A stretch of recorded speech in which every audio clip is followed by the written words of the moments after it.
now, 13-6 on the season, and have won 5 in a row coming into today's game. And they're 1-0 in district play with an 8-2 win over Glasgow earlier in the season. 2 district games were canceled due to rain last week with Glasgow and Allen County Scottsville. The Glasgow game has now been rescheduled for next Friday here at Barren County. The Allen County Scottsville game has yet to be rescheduled, even though they will go to ACS next week. Warren East is under new coach Jennifer Brooks, who succeeded longtime coach Philip McKinney. The Lady Raiders are 14-6 overall, and they're 1-0 in district play. They have wins in the 4th region over Monroe County 15-0 in 3. They beat Warren Central 25-0. Franklin Simpson 9-6 in 9 innings. Logan County 4-3. Russellville 11-3 in 4 innings. Butler County 16-7 on Saturday. And then yesterday they played Glasgow in a district game, winning by a score of 9-3. Their losses in the 4th region are to Russellville 5-1. Greenwood twice, both by 1 run, 10-9 and 8-7, and Logan County in 5 innings by a score of 13-0. Warren East finished 21-14 last season, losing to Allen County Scottsville in the 15th district tournament 8-7 in 10 innings, and they lost just 1 player to graduation, and that was catcher Alyssa Matlock. The Trojanettes won both games last year over the Lady Raiders 7-6 and by a score of 8-2. And John Myatt joins me for the broadcast this afternoon. John, of course, they've won 5 in a row now, and Warren East with a big district game on the line here today. Absolutely.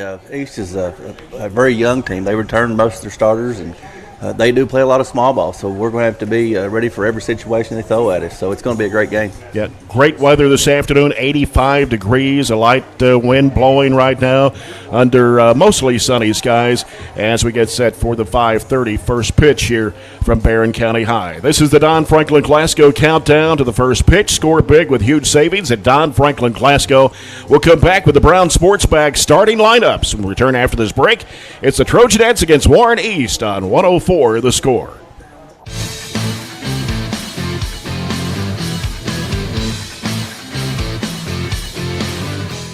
What began as one branch in the heart of Monticello in 1895 has grown to 21 locations in 14 counties across Kentucky, including this outstanding community of Barren County. For over 128 years, it's been our mission to be the premier financial institution to the communities we serve, offering a full range of products for both individuals and businesses, as well as superior customer service. Your faith in us has been essential to our success, and we are honored to serve you. Member FDIC, Equal Housing Lender.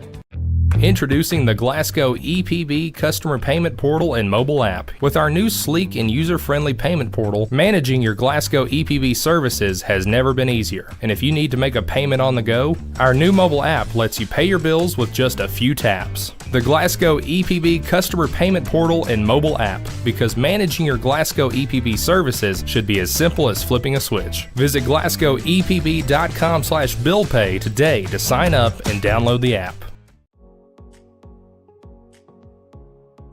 So this class is responsible for growing produce and flowers, hanging baskets, and different vegetables in our school greenhouse that we sell to the public. We also use the produce that's left over after our annual plant sale to grow here in our raised garden beds, and then we harvest that produce throughout the summer. And then all of that produce gets donated to the Barren County Reads and Feeds program here that we do within our school district. Well, definitely being in FFA is the biggest perk of being in ag. FFA is not just for farmers. It's a leadership opportunity, and it helps you just find so many new opportunities that you wouldn't have gotten into otherwise. My favorite thing in FFA is probably the contest. There's so many different competitions and speaking contests, just so many new experiences and opportunities that I wouldn't have gotten to get if it weren't for being in ag and in FFA.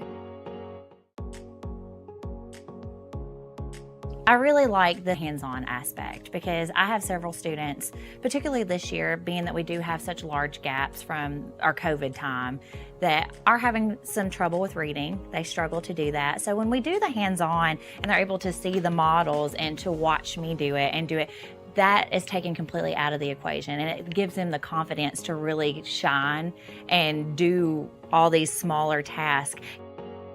Building that foundation of how students can use science, technology, engineering, arts, and math, making those connections with the classroom teachers and what they're doing in their classrooms as well. And you know, sometimes they don't have the time to do those project-based type things. In our STEAM lab, they're able to do that. And then also with our Project Lead the Way, students are really thinking about how to build and solve real-world problems, presented with scenarios, and then they have to problem solve and come up with solutions as a team. And so we're really excited about laying that foundation here at Temple Hill this year.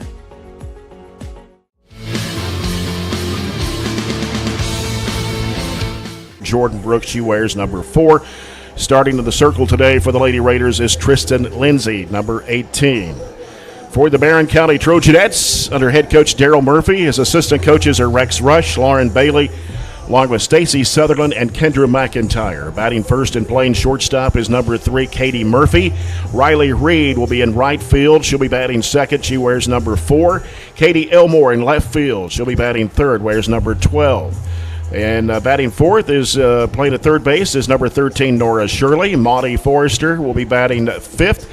She is at first base, wears number 22. The DP is Lizzie Smith, number 44. She'll be batting sixth, batting seventh. And playing second base is Mia Long.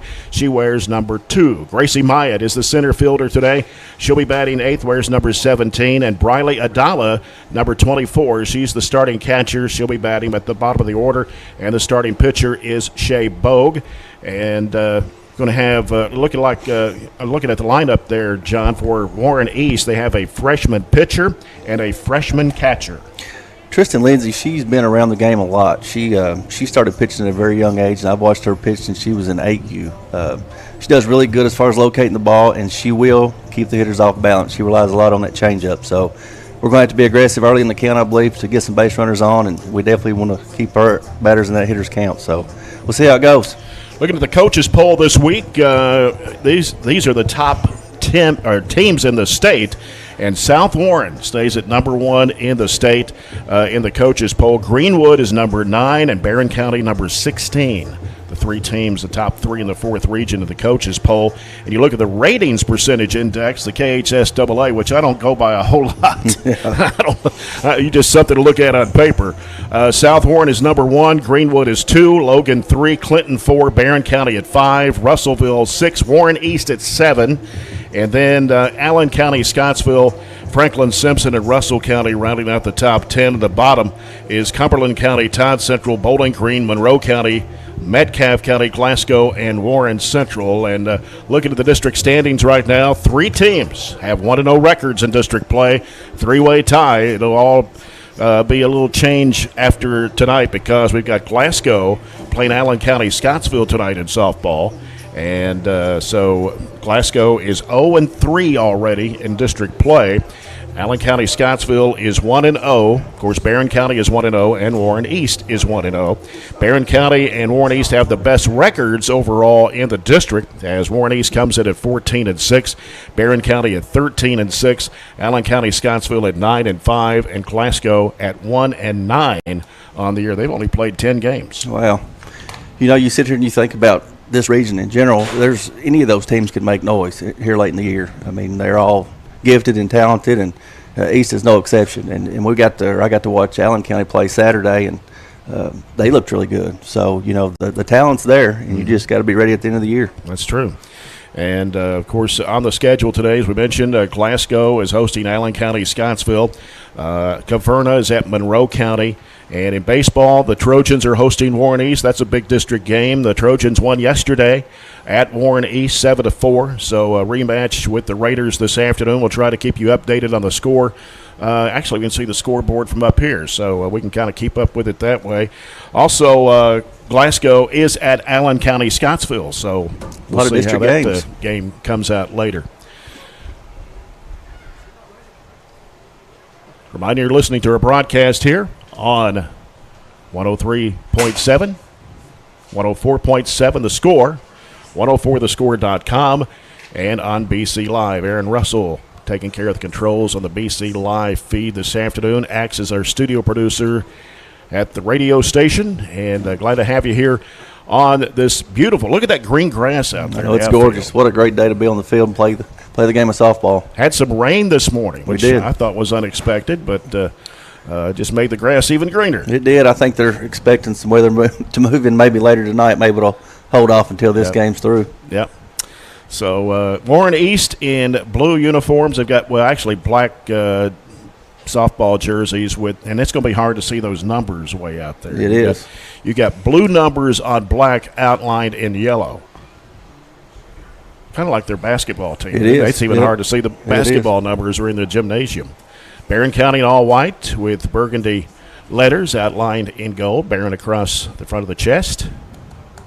Warren East dugout is to the right, Barren County to the left. And the captains have been meeting with the coaches and the umpires here.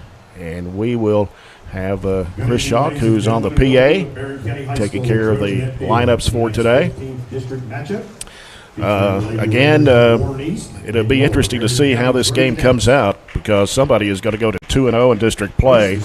And will it be Warren East or will it be Barren County? And then Allen County Scottsville, you'd have to think, is probably the favorite over Glasgow. Yeah, I would think so. And the thing is, today's going to, it'll lay the path of who needs to be there to get there in the district. And they're going to have to play well for sure. Mm-hmm. Next game after today for the Trojanettes will be on Thursday. They'll travel to Franklin Simpson. The Trojans will be at home on Friday hosting Westmoreland, Tennessee. And our next broadcast of Barren County Spring Sports. Next Monday, the Trojanettes host Clinton County. We'll have that broadcast here next Monday. And the next Tuesday, the Trojans will be at home against Allen County, Scottsville. That'll be a 6 o'clock start as well with our broadcast coverage at 5:45. So after today, we really don't have any other broadcasts this week, but we'll be busy next week, both Monday and Tuesday. Trojanettes on Monday and the Trojans on Tuesday. As we're going to get set here, we have one more break to get in before we come back with our first pitch of the ball game between the Barren County Trojanettes and the Warren East Lady Raiders. Following the Don Franklin Glasgow countdown to the first pitch.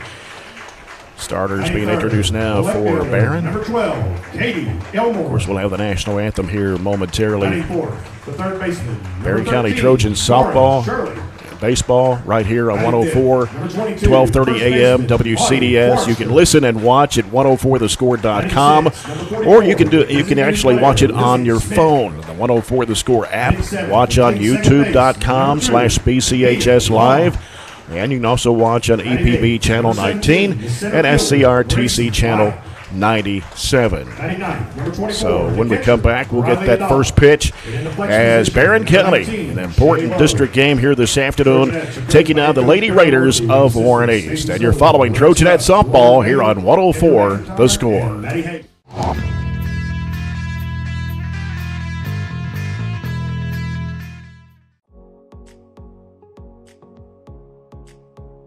At the culmination of our pathways, students have the opportunity to go out into the community and to be able to co-op. It's through these experiences that kids get real life experience. They get to practice the skills that they learn in the class hands-on.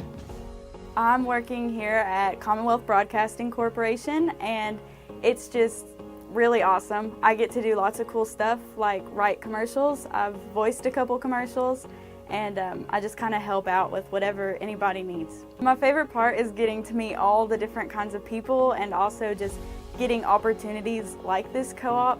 It's really just been a wonderful learning experience. Favorite part is just being able, instead of being in a classroom where you have to sit all day, you're doing your own work for something that you're actually interested in. I would recommend this course to other students just because it'll let them know if they would like to do this for a career. Medical Detectives is part of the Project Lead the Way curriculum, a feeder to the biomed program at the high school. One of the things that I really enjoy about this class is that it does expose the students to a number of different medical careers and give them ideas that there are numerous potential career opportunities for somebody in the medical field. I would definitely recommend the class for someone who has interest in medical sciences. And you'll learn a lot about the brain, vital signs, and just all around a lot about science. Classes that we're offering here with Project Lead the Way, it allows them to have those real world problems where they're able to connect with each other, connect across soft skills that they're able to develop, and work through those problems together. And so within our school, within our district, we provide lots of different opportunities for students to learn, to grow. And so that's what our goal here is at Barren County Middle School, is to empower students through our learning opportunities.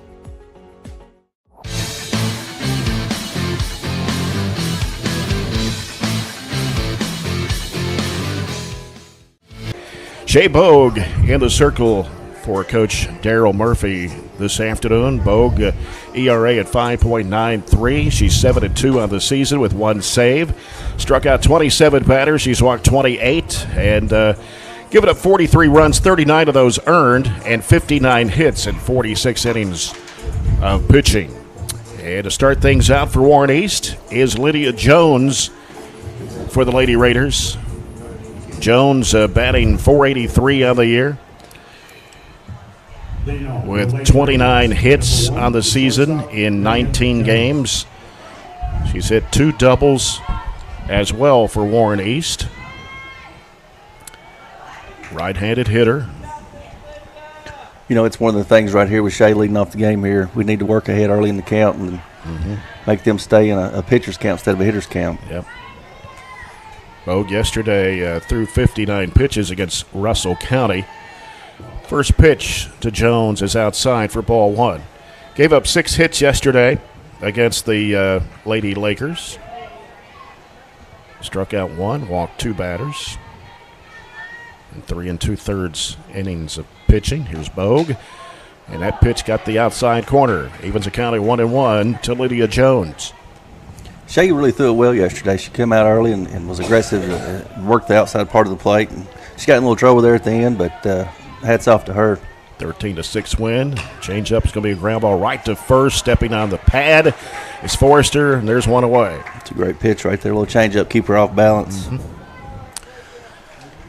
That'll bring up Madison Heimer, the center fielder. She's a left-handed hitter. And Katie Elmore is in left field. Gracie Myatt at center. Right field is Riley Reed. Forrester is at first. Long at second. Murphy's a shortstop. Shirley is at third. Briley Adala, the catcher. The first pitch is a strike to Heimer.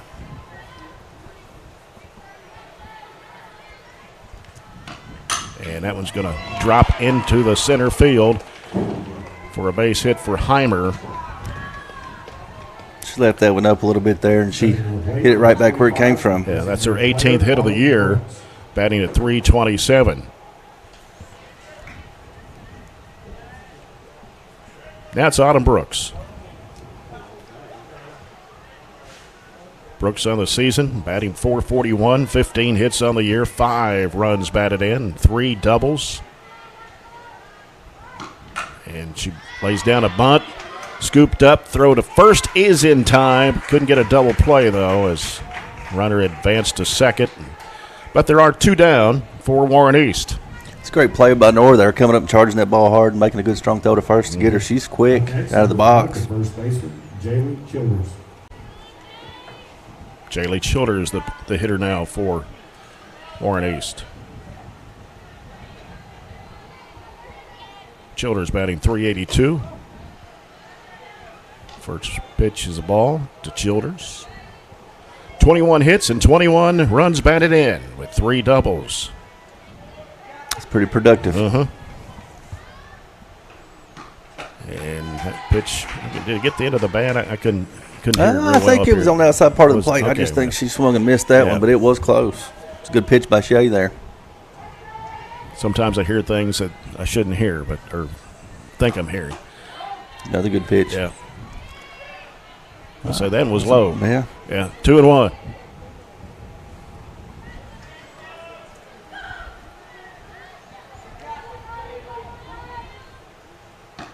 And a ground ball right to the pitcher, Shay Bogue, and the out. Left one stranded, and it is Barren County's turn to come to bat. Next on 104, The Score. Barren County High School.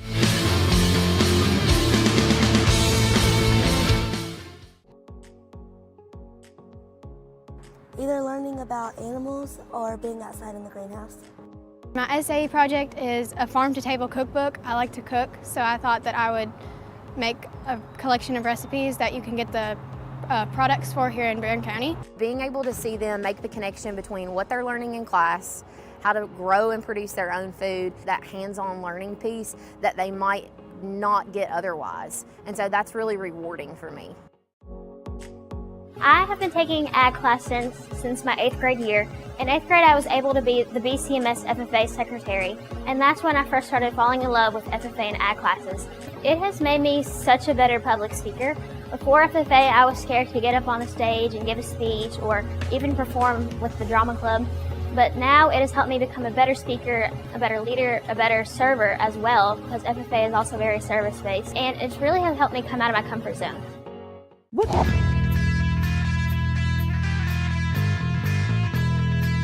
Left field, center field is Madison Heimer and Kenzie Upton in right field for the Lady Raiders. Leading off for the Katie Trojan Murphy Nets, number 3, the shortstop, was 4 of 5 Katie yesterday. Murphy. Had 2 RBIs, 4 RBIs and 2 doubles in that game against Russell County. And on the season, she is batting .623. That's got to be one of the top in the state. And I'm telling you, her hits are legit hits. Yes. I mean, she strokes the ball well and goes the other way better than anybody I've seen. 2 home runs this year. Here's the pitch from Lindsay. And that one goes low for ball 1. 38 hits for Murphy on the season. 33 RBI. 13 doubles. 2 triples. Here's Lindsay's pitch. Yeah, it looked like it. Yeah, I think that grazed her barely brushed her there. Yeah. 2-0.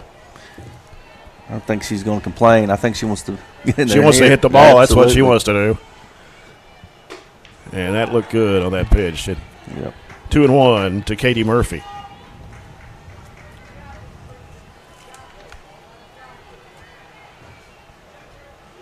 Here's Lindsay's pitch.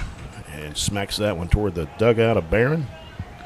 Well, out front there, we're going to have to make a few adjustments at the plate with the velocity that we're seeing. Like I said, she does a great job keeping us off balance. We just got to stay out of those pitchers' counts. Yep. Lindsay, change up high. 3-2. Lindsay's ERA is 3.71. She has struck out 34 hitters on the year. 5-2 on the season. She's walked 18. That one flied out to right, out of play. Lindsay has pitched in 45 innings, started in 8. So this will be her 9th start. They used her quite a bit last year as well.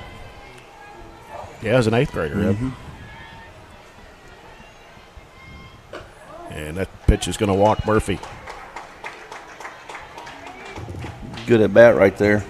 Up next with the Trojanettes, And Murphy's pretty good about stealing bases as well. And get ready because she's 16 of 17 on stolen bases this year. I'd say Murphy will be pretty aggressive here early in the game, trying to get some runners in scoring position. Riley Reed, the hitter for the Trojanettes. Pitch from Lindsay. Struck her. So she'll make her way to first. Murphy will advance to second. In the Glasgow-Allen County Scottsville baseball game yesterday, there were 7 batters that were hit by pitches. Wow, that's unheard of. Yeah, you don't hear that, do you?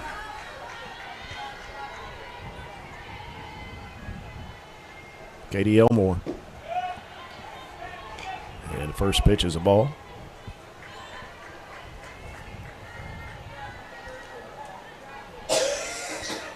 Elmore was just 1 of 5 yesterday at Russell County. And a changeup is a strike. That's a good pitch right there, especially with a 1-0 count. She comes back with that pitch. That just shows she's got a lot of confidence in it. Elmore batting .471. She's second in that category with 30 runs batted in, 33 hits on the season. And that pitch inside. 2-1. Murphy is at second. Reed at first. There are no outs here in the bottom of the first inning. Lindsay with a 2-1. And that one smacked into the dugout. We're really going to have to wait back and trust her hands right here. Elmo's got such quick hands, and she's she's so aggressive as a hitter, so she's really got to focus right here with 2-2 count. Elmore has hit 2 home runs this year. Trojanettes as a total has hit 12 on the season. 2-2 pitch from Lindsay. And she swung on. Murphy slides into third with another stolen base. 17 of 18 for Murphy now on the season. Number 13, the third baseman, Nora Shirley is the hitter. Nora's been swinging a hot bat as well. I think she's hit 4 or 5 home runs this year herself. Yeah, she was 2 of 4 yesterday against Russell County. Hit a triple. She about hit one out last night. And that pitch to Lindsay is low for ball 1. So the Trojanettes have runners on the corners. Reed is at first, Murphy at third. There's 1 out. Shirley the hitter. And here is Lindsay. That's smacked into left field. Murphy will score. Rounding second, coming to third is Reed. She slides in safely. In a rundown here, the throw, and sliding back in and making it. Got around the first baseman there, Nora Shirley. And the Trojanettes are on the board. It's 2-0. Little miscommunication there by East. You had a runner stuck between first and second. They didn't even pay attention to her runner at third and let her score, and Nora got back to first. So that little mental mistake right there will cost you early in the game. Yep. So great play. Murphy and Reed scoring for the Trojanettes to make it a 2-0 lead for Barren. Here's Lindsay's pitch, and it looked low, but they're going to call it a strike. Good framework, I guess, from that young catcher down there. Yeah. Maudie Forrester, the batter. And that one fouled off at the plate. It is 0-2. Maudie Forrester batting .310 on the year. 16 runs batted in. 1 home run. 0-2. That one swung on. She reached down on that one. Yeah, she protecting the outside part of the plate. That's all you can do with that pitch right there. Yeah. You're not going to be able to do much with it other than just foul it off. It's a great 0-2 pitch there from Lindsay. Shirley is at first. There's 1 out, and Lindsay with the 0-2 pitch. And it goes right to Lindsay. The throw to second and the throw back to first. And that's a double play. Yeah, rolled it up. Boy, it was close, but double play. But Barren gets 2 runs on the board, and we've played 1 inning. It's Barren County 2, Warren East nothing on 104 The Score.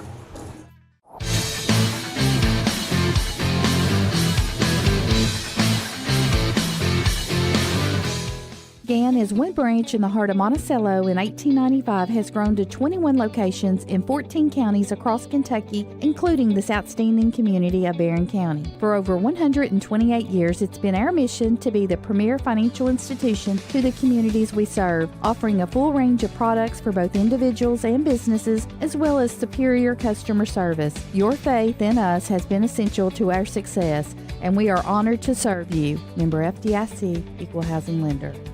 Introducing the Glasgow EPB Customer Payment Portal and Mobile App. With our new sleek and user-friendly payment portal, managing your Glasgow EPB services has never been easier. And if you need to make a payment on the go, our new mobile app lets you pay your bills with just a few taps. The Glasgow EPB Customer Payment Portal and Mobile App, because managing your Glasgow EPB services should be as simple as flipping a switch. Visit glasgowepb.com/billpay today to sign up and download the app.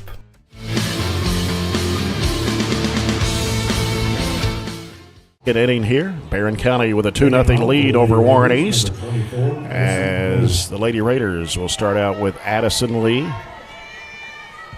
The pitch from Bogue is outside for ball 1.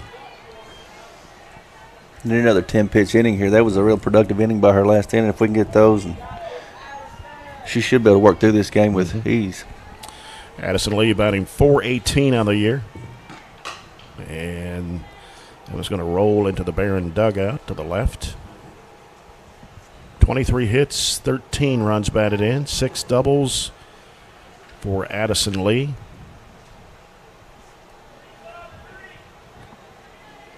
There are 1, 2, 3 seniors for Warren East. Change up. A little upstairs, 2-1. That's what Barren County's got as well, I think, is 3 seniors. That's right. Yep, the right side. Yep. Riley Reed, Katie Murphy, Mia Long. And a pitch outside. We got Maudie Forrester, too. Well, that's right. She is a senior. Four, yep. Yeah, 4 seniors. Riley Jones, Madison Heimer, and Jaylee Childers are the 3 seniors for Warren East. 3-1 from Bogue. And that pitch is going to walk. Addison Lee. Up next, the right fielder, number 27, Kinsey. Bogue's 29th walk of the season. Going to face left-handed hitter Kinsey Upton. Right fielder for Warren East. Upton batting .340. And that pitch comes in as a strike. 17 hits for Upton, 16 RBI with 8 doubles, and she's hit 2 home runs this year. Let's say they may try to get a bunt laid down here and try to move that runner to second. That's what she attempted to do there at the first pitch. Yeah, pitch in the dirt, but Adala stops it from making the runner advance.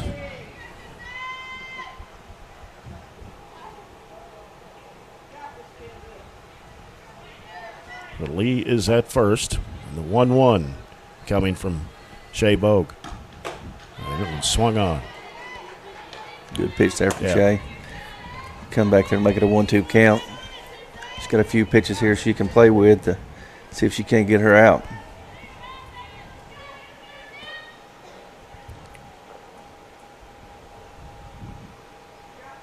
Upton has struck out 12 times this year for Warren East. And that one flied out to left. Going to drop. Got off the glove of Elmore. Runner coming around third and heading home. That is Lee. And it's a double for Upton. And gets another RBI as Lee scores. It's 2-1 now, Barren County. Pitch on the outside part of the plate. She took it to the right side or left side from a right or lefty. It's kind of the pitch she was looking for to try to drive it that way. Upton with her 18th hit of the year. And now it's Riley Jones. Jones batting .327. And pitch got the outside corner. Riley Jones, 20 runs batted in. She's hit 2 home runs as well with 18 hits. Sounds like all their players got a little pop in their bat. They do. Way high on the changeup. Yeah, total team batting average .375. That's definitely above average. Yeah. Barren County's is .387, so yeah, they're pretty close together. That one fouled out of play to the right.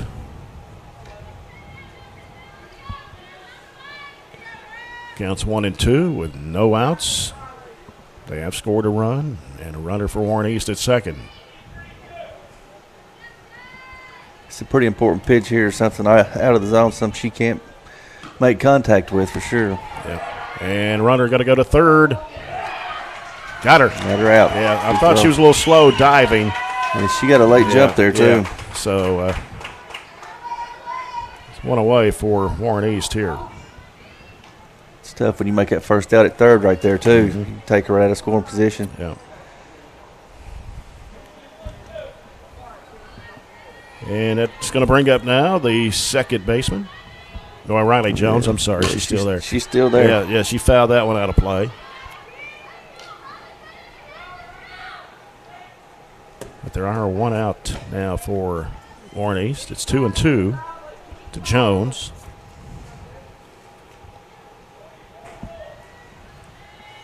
We definitely don't want to work the count full here. Yeah. And that one's going to be grounded to second. Mia Long throws to first to Forrester for the second out. Give you an update on the Trojans and the Raiders. They've played one. Barren County leading 1-0. Of course, they won yesterday 7-4 at Warren East. It's a big game for them. This really helps them get that 1 seed there. If it with this win, things play out good for them. Yep. Kennedy Lawson now the hitter for Warren East, batting .192. 5 hits on the season in 26 at-bats. First pitch from Bogue was a ball. And that was a high pitch, and she chased that one. She swung on that one. 1-1.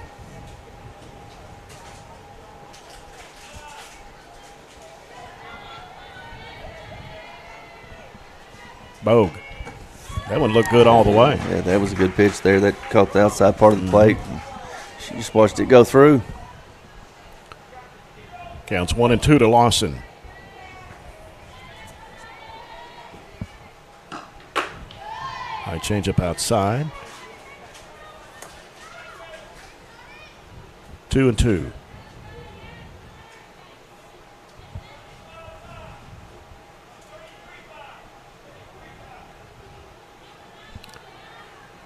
Bogue with a 2-2 pitch. And that one's going to be fouled to the right. Down the first base line.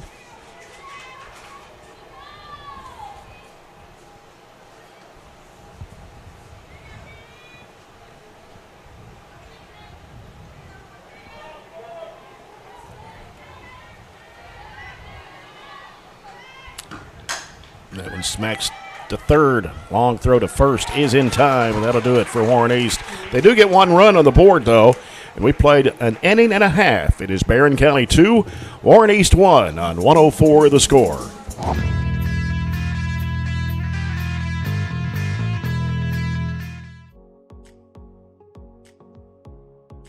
So this class is responsible for growing produce and flowers, hanging baskets, and different vegetables in our school greenhouse that we sell to the public. We also use the produce that's left over after our annual plant sale to grow here in our raised garden beds, and then we harvest that produce throughout the summer. And then all of that produce gets donated to the Barren County Reads and Feeds program here that we do within our school district. What began as one branch in the heart of Monticello in 1895 has grown to 21 locations in 14 counties across Kentucky, including this outstanding community of Barren County. For over 128 years, it's been our mission to be the premier financial institution to the communities we serve, offering a full range of products for both individuals and businesses, as well as superior customer service. Your faith in us has been essential to our success, and we are honored to serve you. Member FDIC, Equal Housing Lender.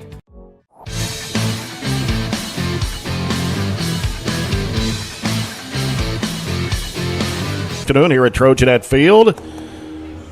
Leading off for the Trojanettes. To lead it off for the Trojanettes is Lizzie Smith. Lizzie's done a really good job here in the last few games, swinging the bat well. She's been staying back better and driving the ball back up the middle. So need a good leadoff right here from her for sure. Mm-hmm. And she's batting .400 on the year with 15 runs batted in, 20 hits total.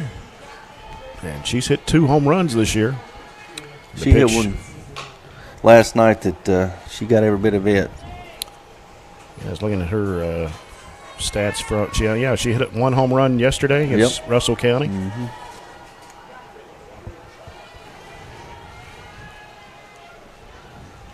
Pitch swung on. That's Tristan's Chase signature pitch there. She gets hit early in the count, and you can expect a steady dose of off-speed pitches here. Yep. 0-2. That one's high and away. Allen County Scottsville leading Glasgow after 1-0 in softball. Baseball, they're scoreless between Glasgow and Allen County Scottsville. Low pitch outside, 2-2. So the Trojans again leading after 1-0 over Warren East. Just a few feet away from us. Popped up, shortstop with a grab, and that will be the first out of the inning. That's why it's important. We've got to be aggressive early in the count with her. She does such a good job with that off-speed pitch. Mia Long up for the Trojanettes. Batting .271 of the year. 13 hits. First pitch to strike.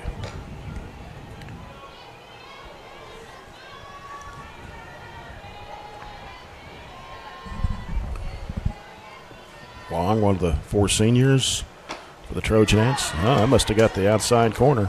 Looked like it was out there. It was outside the plate. But yeah, that 2 balls off the black there on the outside part of the plate. It's 0-2. Way outside. 1-2 to Long. Long was 1 for 2 yesterday against Russell County. Fouled off in front of the plate.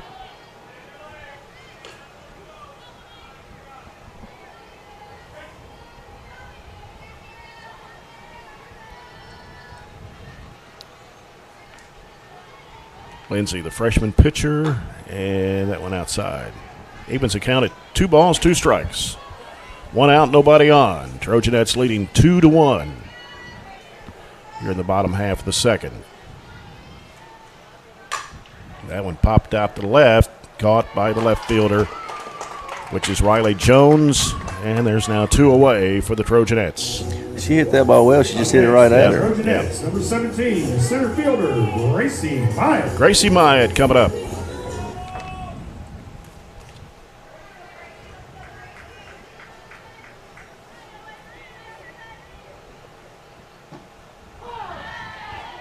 First pitch is a strike. Gracie Myatt, 2 of 3 yesterday. Pretty good day over at Russell County. Yeah, she had a pretty productive day and didn't do bad on the mound either. Yeah, I saw on the stat sheet 47 pitches yesterday. Mm-hmm. Gave up just 2 hits in a little over 3 innings. And pitch outside, ball 2. Gracie Myatt batting .269. 7 hits, 6 runs batted in. 2-1. Well, out front. Well, she had some power behind it, but swung it, hooked it to the left. Yeah, she's going to have to wait back here. With it being 2-2, she's got a pitch she can play with. So she's going to have to battle here and get it back to full.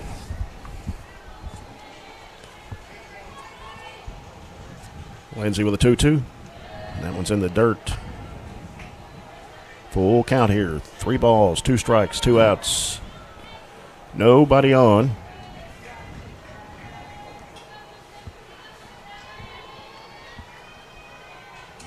Lindsay. Yeah, that was low. Myatt will be at first, and coming up is Riley Adala. Riley Adala. Need Riley to come up here with a big hit right here and try to get that run back that we give up top of the second. Adala was 2 of 4 yesterday against Russell County with 1 run batted in. That pitch looked low. Adala batting .290. She's hit 1 home run this year. 9 hits, and 4 runs batted in. Pitch swung on. Riley's another one. She's been battling some injuries there with her shoulder, and she wears a brace, which helps. But, if you've got an injury, it always messes with your swing a little bit for sure. Pitch outside, 2-1.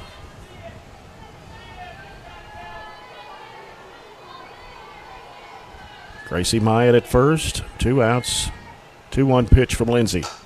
Popped up, and it is going to be a foul ball as the catcher could not get to it. To the left side of the backstop. Same scenario here, 2-2 count. She's going to have to protect with anything close and try to get back into a hitter's count if possible. And the pitch.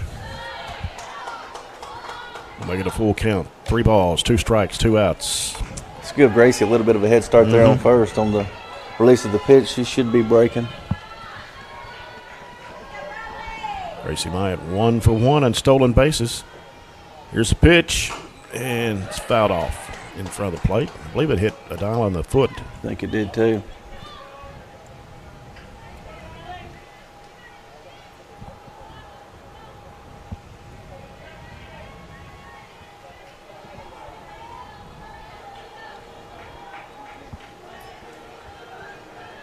Lindsay with a pitch. Foul to the left. Another good at bat right here. Let's try to win it.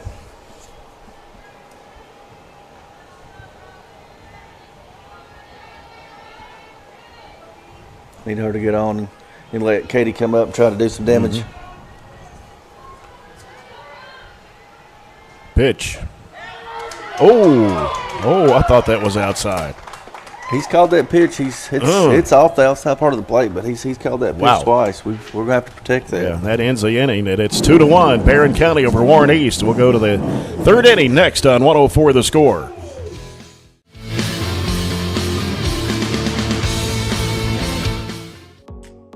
Well, definitely being in FFA is the biggest perk of being in ag. FFA is not just for farmers. It's a leadership opportunity, and it helps you just find so many new opportunities that you wouldn't have gotten into otherwise. My favorite thing in FFA is probably the contest. There's so many different competitions and speaking contests, just so many new experiences and opportunities that I wouldn't have gotten to get if it weren't for being in ag and in FFA.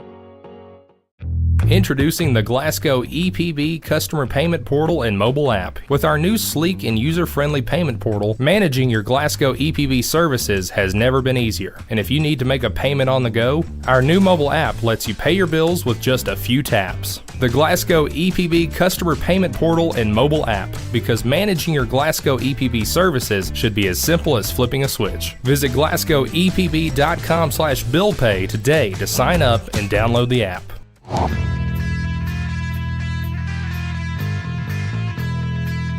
Sponsored by ATM Media Solutions. Jay Turner along with John Myatt this afternoon. Glad you could be with us on this beautiful, beautiful afternoon. It is a gorgeous day and great day for softball. As Jordan Brooks will lead it off for Warren East. Bottom of the order here for the Lady Raiders. Shea Bogue comes in, throws a strike. She had a really productive first inning, just throwing 10 pitches, but they made her labor a little bit there in the second. Took her over to 21 pitches, so see how she does now. Brooks bats .421 of the year. 24 hits with 10 runs batted in. And that pitch in dirt in front of the plate there. Brooks is a freshman. She's the catcher.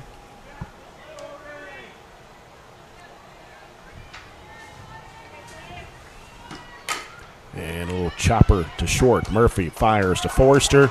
Oh! Pulled her off the bag. Yep.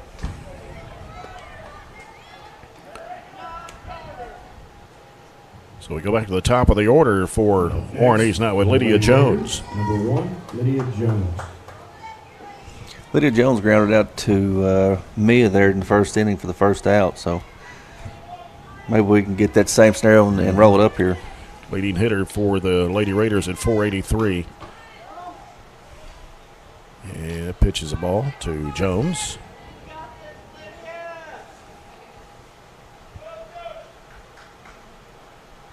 Brooks at first. We're in the third inning. Barren County with a 2-1 lead. And was that swung on? Or I think that was on the pitch there. Yeah. It was on the outside part of the plate, right. And she took it. So we'll take those all day long.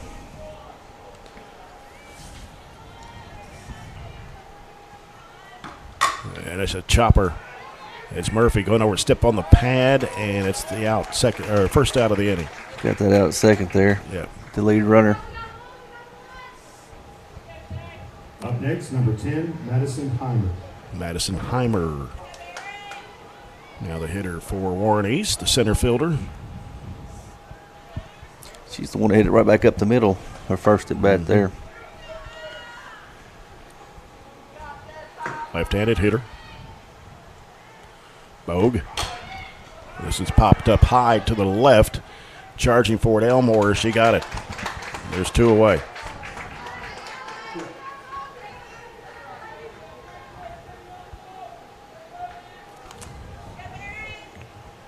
Up next, number 25, Anna Brooks.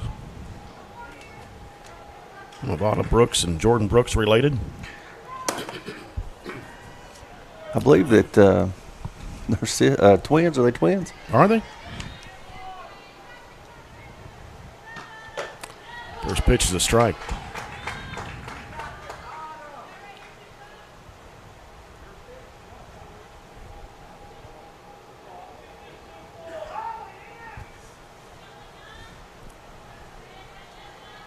Oh, one pitch. Runner goes. And throw to Murphy coming in, but runner was behind her. Yeah, she throw was a little bit down up the line there, so wasn't much of a play that Katie could do.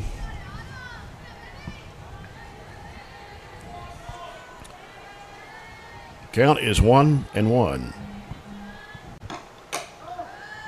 Pitch high and away. 2-1 to Autumn Brooks.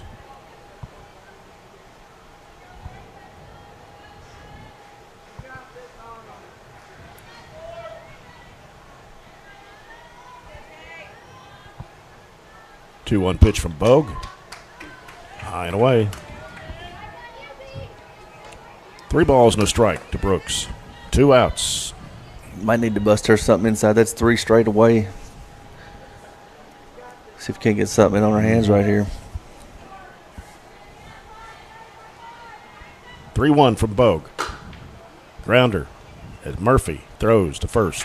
And that'll do it. Leaving one stranded. 2-1, Barren County leading after 2.5 on 104 the score.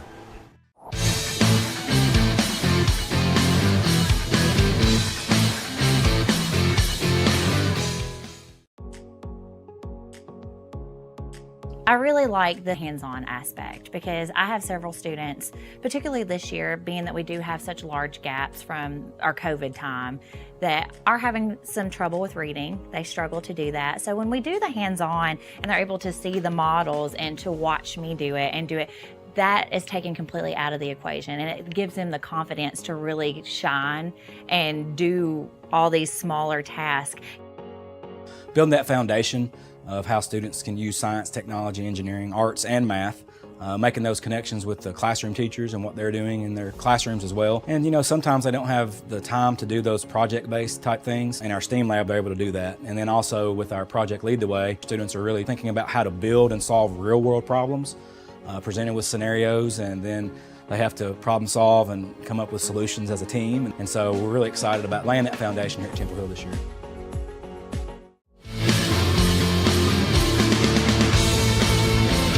Order for the Trojanettes with Katie Murphy, Riley Reed, and Katie Elmore.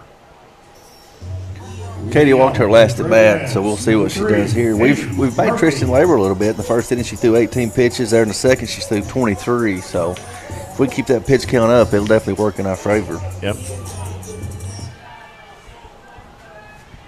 Katie Murphy batting .623. WKU next year. And that one's going to drop for a base hit in the left field for Katie Murphy. That'll be number 39 of the season for the senior. Up next for the Trojanettes, number 4, Riley Reed. Say Coach Murphy here, he may be a little aggressive. We're with a 1-run lead here in the third, with especially with her on the base pads, as aggressive as she is and as well as she runs. So we'll see what he does. Yep. Murphy 17 of 18 on stolen bases. Here's Lindsay's pitch. And it is outside.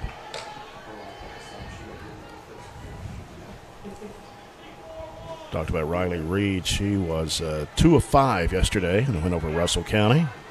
She's been swinging it well all year. She does a really good job taking the ball the other way. Batting .441. 2 balls, no strikes to Riley Reed.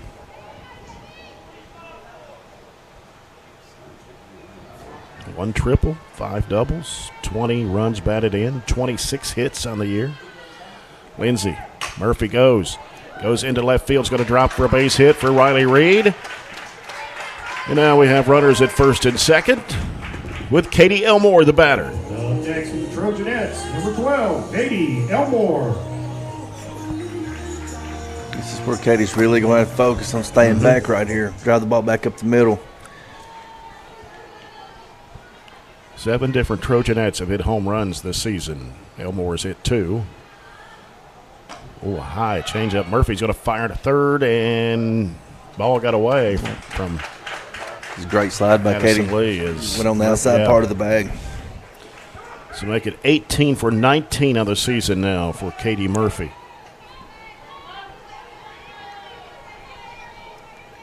Big spot here for Katie. Pitch from Lindsay. Chops it to short. Throw comes to first for the first out of the inning as Murphy scores and Reed dives back to second. She about beat that out. Yeah. 3-1 now. Trojanettes on top. Nora Shirley. Need Nora to stay hot here.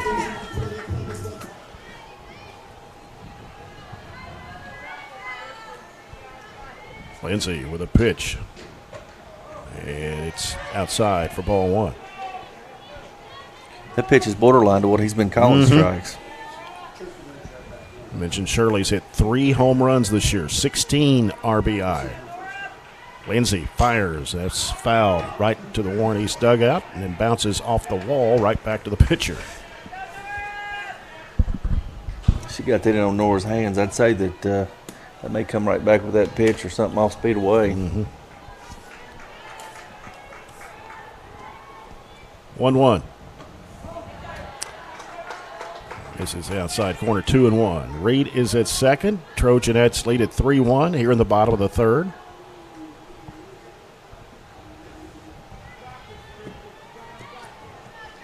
And the 2-1 pitch goes into center field. It drops for a base hit. Going to throw as Reed will hold up at third. So we got runners at the corners. Nice hit by Nora Shirley. Yeah, she continues to hit the ball well. Shirley now with hit number 21 of the year. Monty Forrester, the hitter.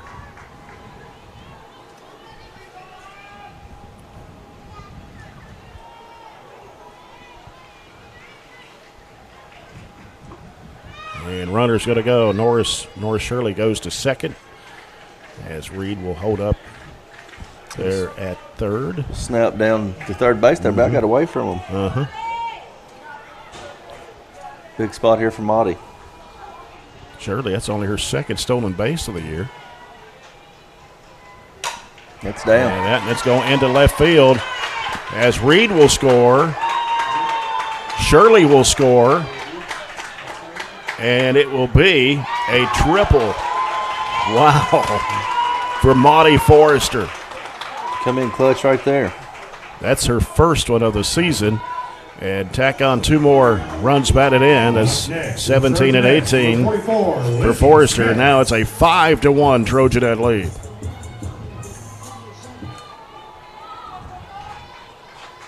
And now coach for Warren East, Jennifer Brooks, brings everybody into the circle. Of course, Brooks, first year head coach for the Lady Raiders, took over for longtime coach Philip McKinney. He'd been coaching at East for years. He actually, didn't he go to a college down south somewhere? Did. Yeah, I can't remember what college it was.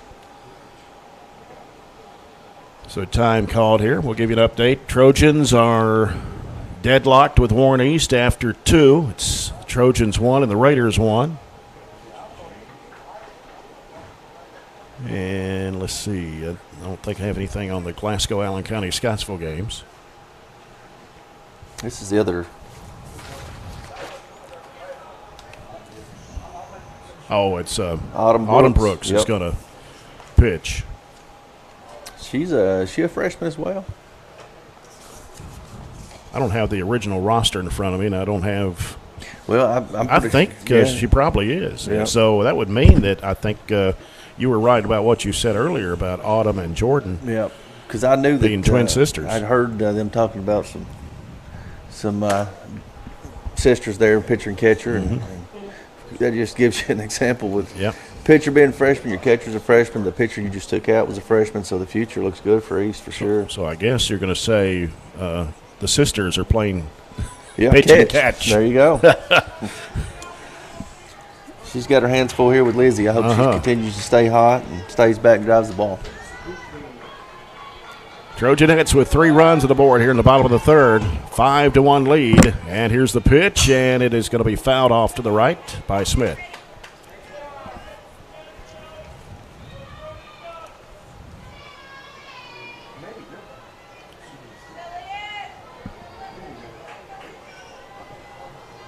Tristan Lindsay, I don't think they moved her into another position. She just came out. She came out, yep. Yeah.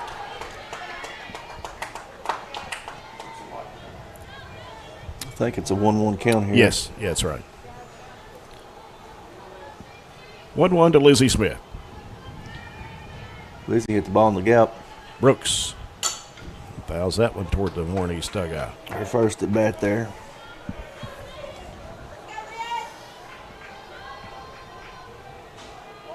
Smith, the designated player today.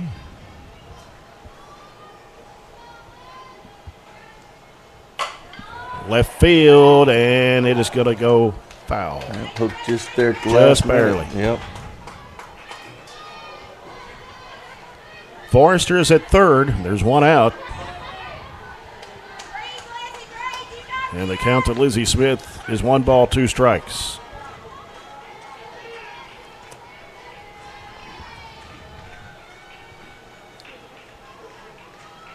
Autumn Brooks with a changeup. And that was swung on by Smith. They're going to throw back to third, but safe at third. And Smith goes to first. Base runner there and let Lizzie take first. Yeah. Puts them in a tough spot. Runners on first and third, yeah. We're going to have a change here. Coach Darryl Murphy talking with umpire Jeff Burris. Have a runner there for Lizzie. Courtesy runner. Mm-hmm. Bench runner, number 11, Kyra Moore. That will be Kyra Moore. Courtesy runner, sophomore for the Trojanettes.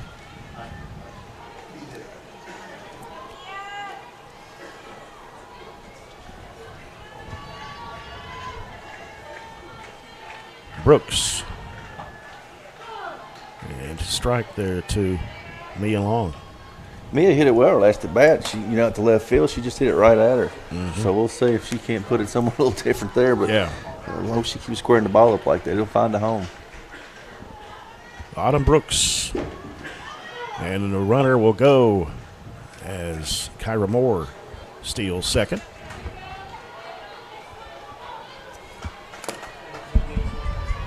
See if Mia can't put something here to the right side and get that run scored. There's a bigger gap between left and center. She puts down the bunt on that one. Chased down with the pitcher and back safe at home plate. Wow, diving in was Forrester. Got the out at first, but Forrester slides in head first to make it a 6-1 Barren County lead. It's definitely a bang play there. Yeah. And Gracie Myatt, the hitter. Got 2 outs. Barren has scored 4 runs here in the bottom of the third to take a 6-1 lead. Moore is at second. Here's the pitch, and it's smacked out to the left. Drops for a base hit. Moore will hold up at third. Gracie Myatt. Stepping to the plate for the Trojanettes, number 24, Briley Abdallah. I thought Moore was going to come on home, but too. She made a big round around third base there, and he held her up. It would have been a close play. It's tough to make that third out at home. Mm-hmm. You've got Briley up, which she's a junior, hits the ball well. And it smacks it right to the shortstop. Throw to first is in time, but Trojanettes get 4 runs here in the bottom of the third. It's Barren County 6, Warren East 1 on 104 The Score.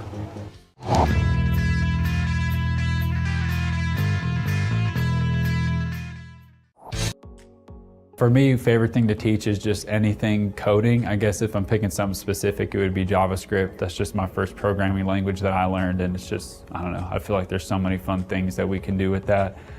For outcomes, just seeing any students continue in the field, even students prior that I've seen go on to working in different software development jobs, and I even get to bring them back in after and be guest speakers to my other students is just so, I feel like, such an awesome thing to get to have and get to see.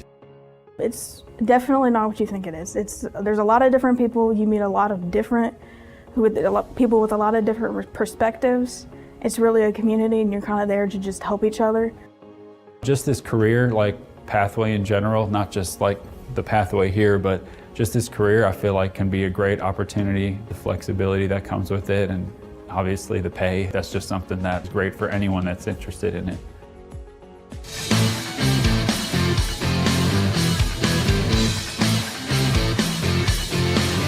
-1 over Warren East here in this 15th district matchup. Score from the Allen County Scottsville Glasgow softball game. Lady Patriots 6, Glasgow nothing after 2. And of course it's 1-1 between Barren and Warren East in baseball, just down the field from us here. What inning is that in? That's after 2. It may be. They're in the, still 1-1. They're in the after they played 3. Yeah, they're in the third. Or in now. the third. Yep. 5, 6, 7 batters for Warren East. As the pitch is a ball from Bogue.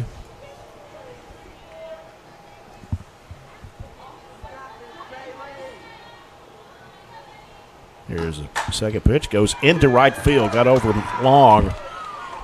And that will be a base hit for Jaylee Childers. It's a great piece of hitting right there. Outside part of the plate, she stayed back and took it right over second baseman's head. Actually got the 4, 5, 6 hitters. Addison Lee, the 5 in the batting order. Addison Lee up next. She walked her last at bat. And we're going to get a courtesy runner for Warren East. And can you make out the number? I can't. 12 maybe? Is that what? 12? Okay.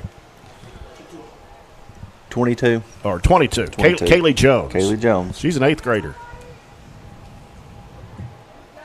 Up next, number 24, Addison Lee. So Addison Lee now the hitter. Batting .418.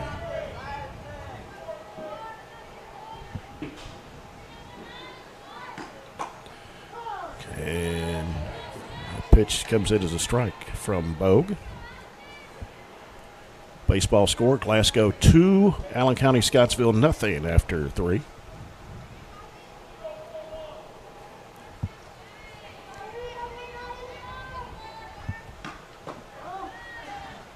And that pitch just a little outside, 1-1. It didn't miss by much. Yeah. It was close.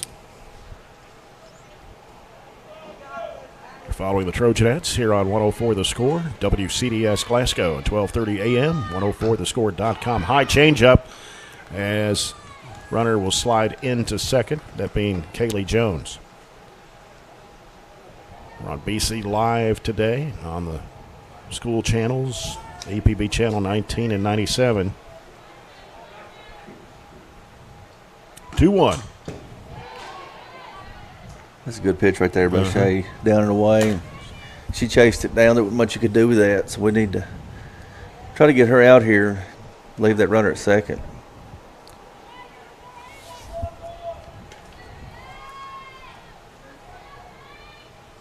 And the pitch goes to right field. It's going to drop for a base hit.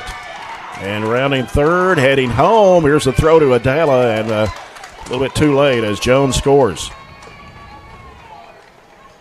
And that's Kaylee Jones getting the run. Up next, number 23, Riley Jones. Excuse me, number 27, Kinsey. So Upton will be the hitter next.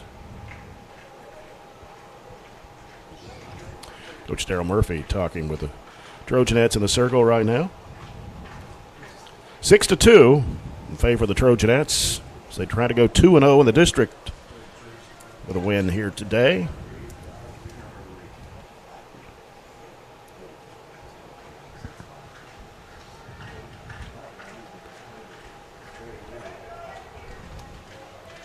Have to watch her. Here's a definitely lefty trying to slap that ball down the third baseline. Upton batting .340, he's hit 2 home runs, 17 hits on the year for Upton. And that one's popped up back to the around the net into the Barren County fan section.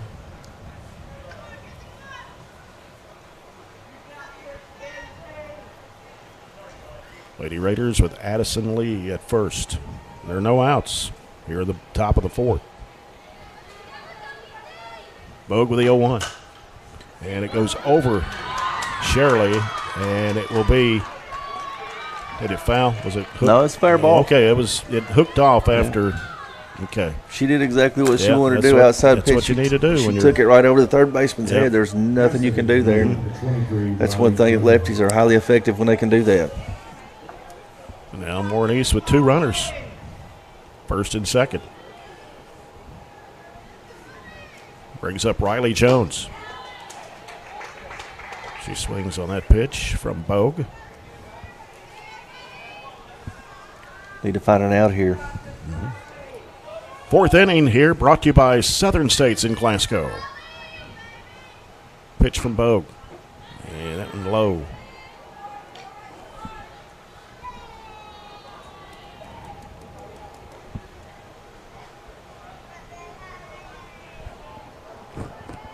Six to 2 Trojanettes here as we're in the top of the fourth inning. Bogue bounded out to third, or in the left field, I'm sorry. And so it's another base hit, and they got the bases loaded. First time we've seen that in the ball game. Bases loaded, nobody out. Yeah. This is a important spot of this game for sure. This got the tying run at the plate then. We've seen things that one swing can change this whole game. Tie it up. Saw that in the Cumberland County game on Friday. Saw 2 of those. Yeah. Yeah, 2 grand slams. A pitch delivered from Bogue is a strike to Kennedy Lawson. Lawson just 192 batting average. And there are no outs here for Warren East.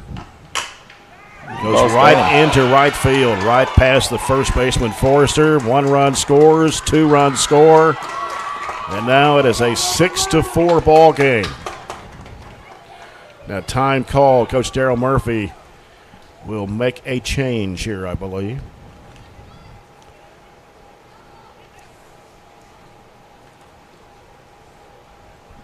Good runners on first and second. Is that right here? Yeah. Going to bring Gracie Myatt in.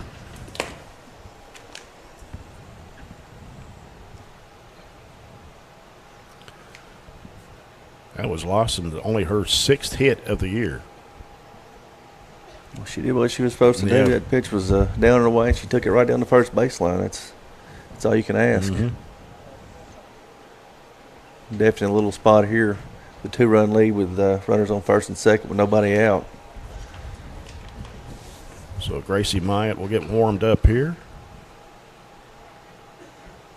And who moved into center field? It'll be Lily Elmore. Okay.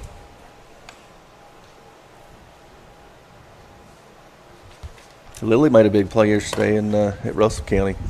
Bases were loaded. She made a play off center field fence there. Lily Elmore, sophomore for the Trojanettes.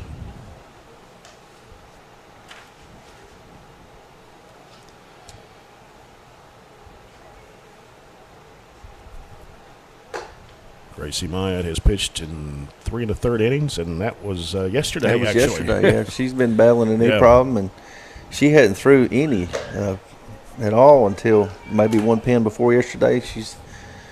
And that was before Christmas, before she started back up. So she's not going to have the endurance to go very long. Maybe 2 or 3 innings here. Maybe finish this game out for us. Threw 47 pitches yesterday against Russell County. Had 2 strikeouts, walked 1 batter, gave up 2 hits. At the plate for the Lady Raiders, number 4, Jordan Brooks. Jordan Brooks. We're at the bottom of the batting order for the Lady Raiders. But there are no outs, and Warren East has 2 runners on at first and second. So the Lady Raiders have scored 3 runs here in the fourth to trim the lead to 6-4. Myatt throws. It's a strike.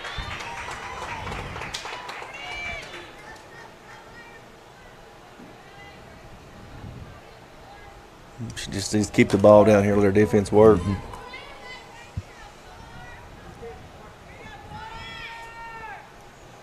Myatt change up is high, evens the count at 1-1.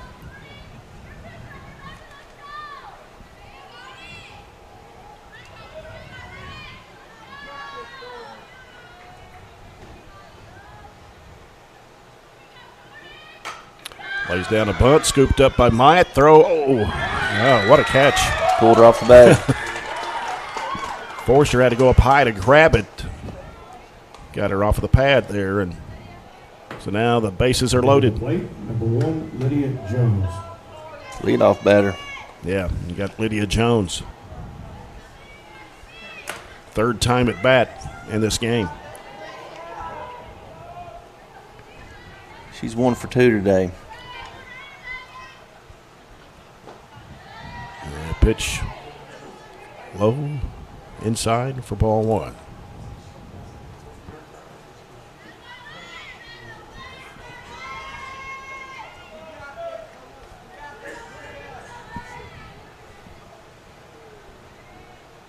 The pitch from Myatt. That one looked good. Evens it up. It's a big situation here. We need to try to get that force out at home. If not, roll it in the middle. Sacrifice a run there to get 2 outs. Yep.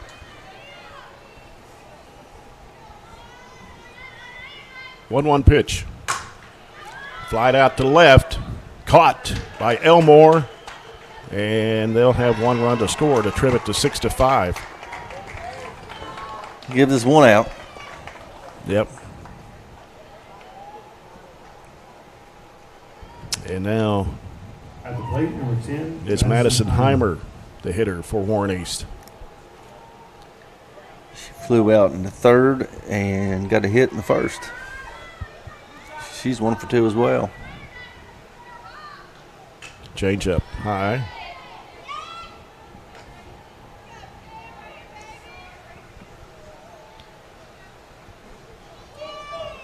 Warren East just 1 out here at the top of the 4th. 2 runners on base. That pitch looked good all the way. Evens it up at 1-1.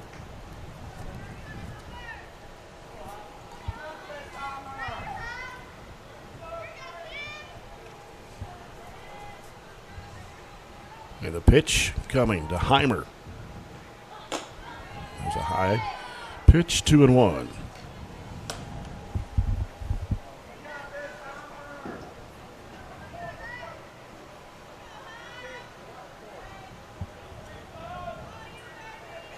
Heimer batting .327. And the pitch outside. 3-1. Yep. She's going to come back right here. Heimer with just 8 runs batted in this season for Warren East. 3-1 pitch. Popped up high. Left. Shallow. Caught. Katie Murphy. 2 away. 2 outs here. That should let them relax a little bit. We just we got to keep those runners at 1st and 2nd. We can't let that runner at 2nd score to tie the game up. And up next is Autumn Brooks. She is 0 for 2 today. She's worked the count well, though. She's saw several pitches in both at bats.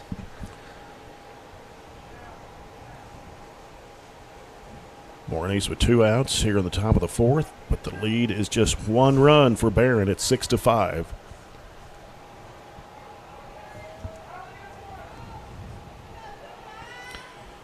Autumn Brooks mentioned bats .441.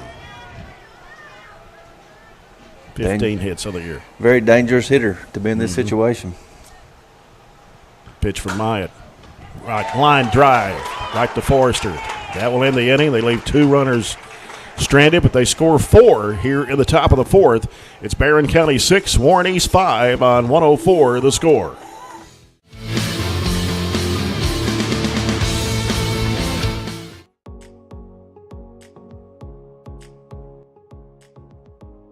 What I really like about with Project Lead the Way and with the STEAM content that I get to teach is it makes those real world connections. It's allowing kids to put their brain in action. It's not that we're not at that time in the game where we're sitting and getting and taking notes and content. It's taking that content and applying it to real world selections. And that's what Project Lead the Way is allowing us to do and create those opportunities. Those students that you have in the classroom that may struggle with that reading and math are thriving with this content because they're able to put solutions to problems and fix things that they wouldn't necessarily get in a normal math or reading classroom. Just being able to figure out what didn't work and how to make it work and how to work through that process just in itself for you as a person is important, but also it builds those skills that are going to be necessary for each grade that follows us.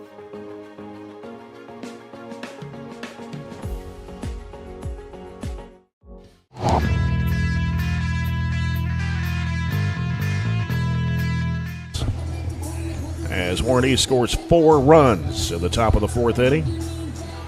Go to the top of the order for Barren. Got Katie Murphy, Riley Reed, Katie Elmore to lead off.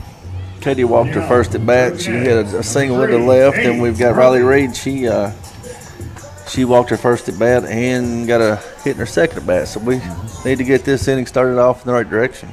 Still 1-1. Trojans and Warren East after 4, just down the hill. And that one popped up right. It will be out of play.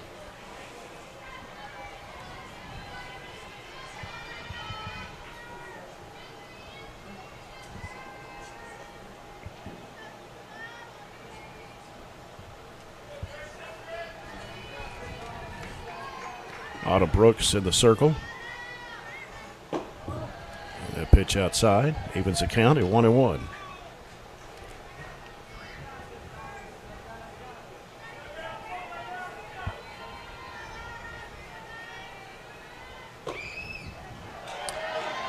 That was a little check swing there with Murphy, but close pitch. As a pitch was high though. Yeah. 2-1.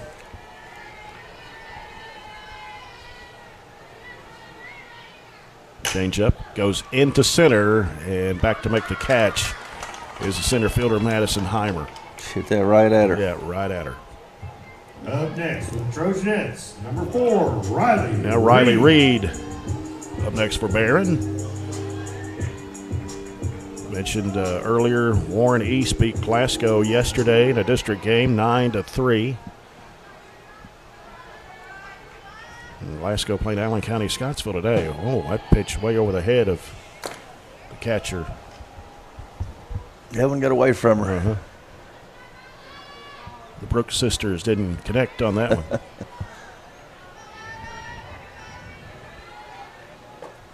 That pitch, the changeup. That was a great pitch right there. Give you a couple other score updates here. Glasgow 8, Allen County Scottsville 8. Glasgow nothing after 3. Got a 1-2 count to Reed. And in baseball, ACS leading Glasgow 3-2 after 3. All these are district games, very important district games. Popped out to right. It is going to be a catch made by the right fielder, Kinsey Upton. Made a great play on that ball as well. It was diving down at her feet, and she made a good play. Brought the glove down and caught it. And they go in the top of the 5th. It's a 1-1 Barren Warren East ball game in baseball. Here's Brooks with a changeup, and that's going to be fouled out to the left.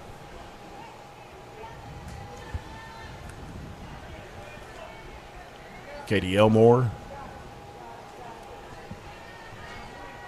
the junior left fielder for the Trojanettes. Katie's due. She was 0 for 2 tonight, so maybe she'll pull through right here. That pitch outside. We are in the bottom of the 4th, and the Trojanettes with a 6-5 lead. That pitch upstairs, 2-1.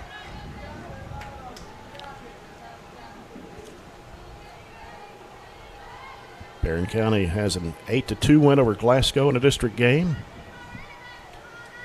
Change up. Whoa, that looked high to me. Yeah, that come in above the belt. Yeah, I guess so.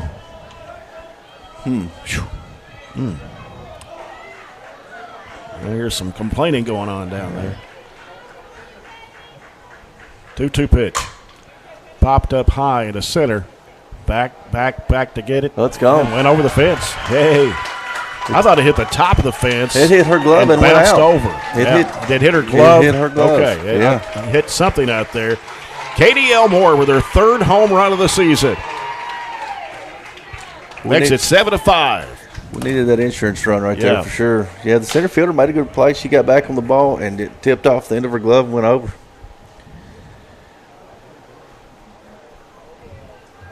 I couldn't tell if it hit her glove or hit the top of the fence there, but it had her glove right there at the fence. Yeah. So. My eyesight's not the best anyway. But home run for Katie Elmore. We'll take it. Either way, however it wants to go out. Yep. Nora Shirley. Facing Warren East, Anna Brooks.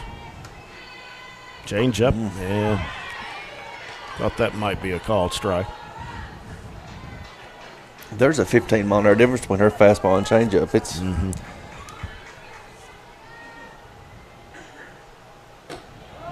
that pitch upstairs, 1-1. Nora Shirley, a sophomore.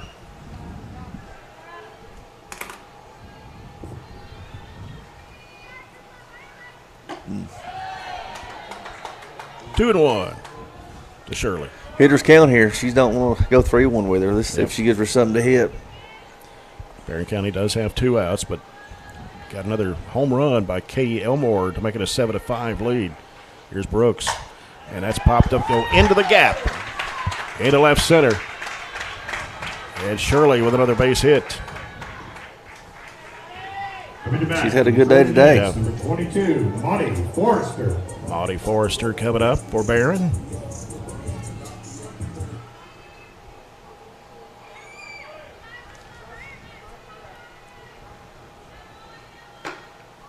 Oh, but that was. It's that borderline high pitch and away there. that we've discussed a few times.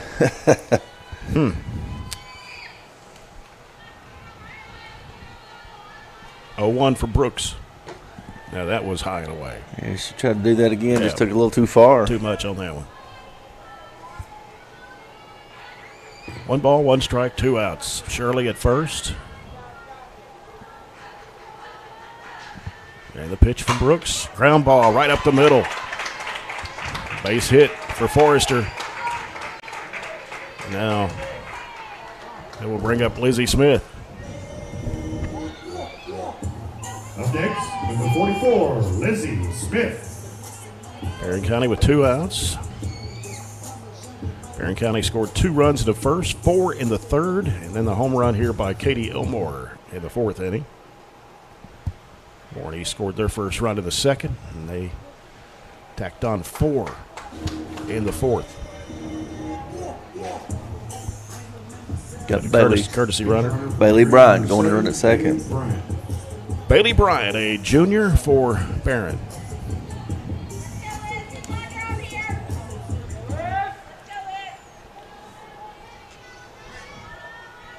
And now Brooks.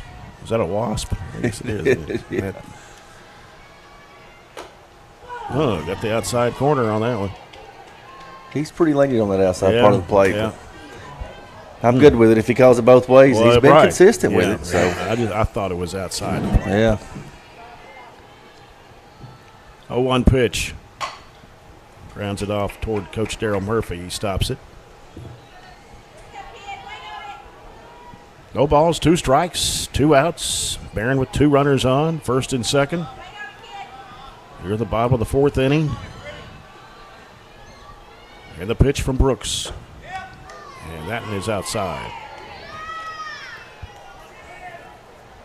That catcher, she's young, but she does a really good job framing the balls up back there. Mm-hmm.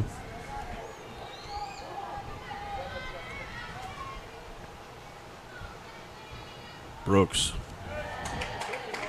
He was accounted 2 balls, 2 strikes. Yeah, I'd say those Brooks sisters have thrown a lot of pitch and catch over the years, don't you? Even though they're just freshmen. I'd say that they were tykes. Well seasoned, to say the least. Over the head of the pitcher, stopped. Here's the throw to first. As she came off the pad. And we've got a runner hung up between second and third. Yep. And who are we going to do? What are we going to do? How about that? Hit the back of the leg. And Trojanettes get a run on the board. You know, that's twice that the East has had an opportunity to have an inning there and just mental mistakes. Just bobbled it. That was Addison Lee. And now the Trojanettes have an 8-5 lead. Just when you thought you were going to get in the rundown there, and things didn't work out so well for East. They had an opportunity there to end the inning. Yeah. The Trojanettes had 2 outs. And it ended up costing them a run and runners in scoring position. Yep.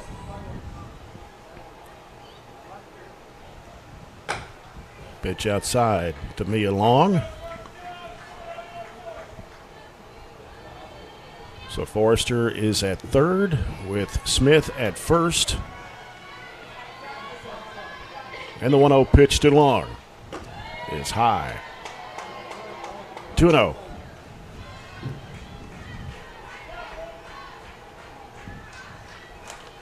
Of course, Brooks came in for Tristan Lindsay. I think only 2 pitchers I even see on the stat sheet. Well, I knew that they used Tristan a lot last year, and I knew that the Brooks kid had threw some too. So I think that's their 2 that they depend on. Who do you go with after that? You'd have to bring Tristan back in. I mean,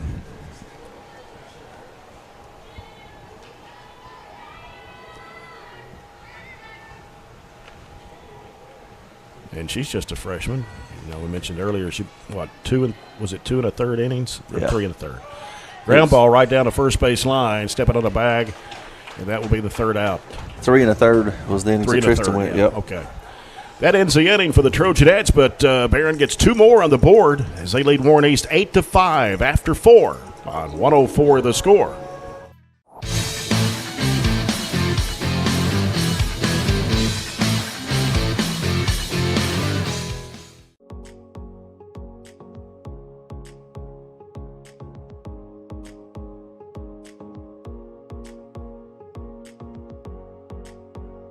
We start working all the way from kindergarten, and they start doing, if it's building the 3 Little Pigs houses and they have to build something and test it and all of these sorts of things, they start that kind of problem solving skills really young.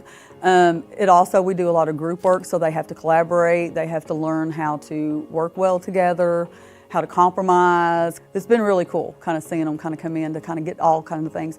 And plus it kind of prepares them, it kind of shows them like different career options and a lot of things that they've never thought about before. And so when we're doing Project Lead the Way and we're studying engineering, we'll pull up scientists and we'll pull up astronauts, and we've watched some launches on TV and just stuff like that to kind of show them that there's kind of a big world out there and there's all kinds of places and things that they can do.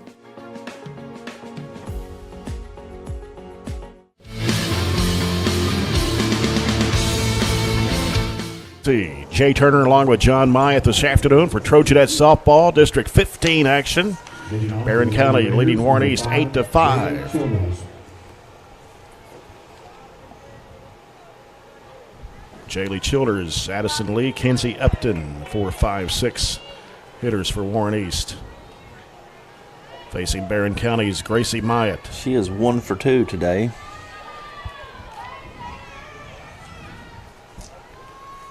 And the pitch comes in high for ball 1.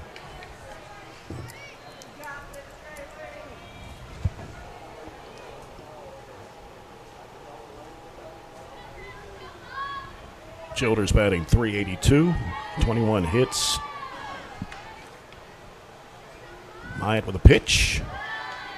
And I thought that one was good, but they said must have been inside a little. Yeah. 2-0 to Childers.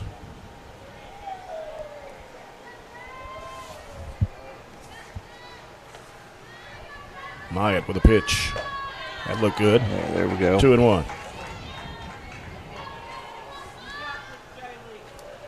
So mentioned it's a three-way tie for first in the district right now. Barren and Warren East both 1-0. Allen County, Scottsville 1-0. Glasgow 0-3. And they dropped to 0-4. They're down 8-0 right now to ACS. And pitch upstairs, 3-1. She doesn't need to overthrow here. She just needs to stay under control and let her defense work.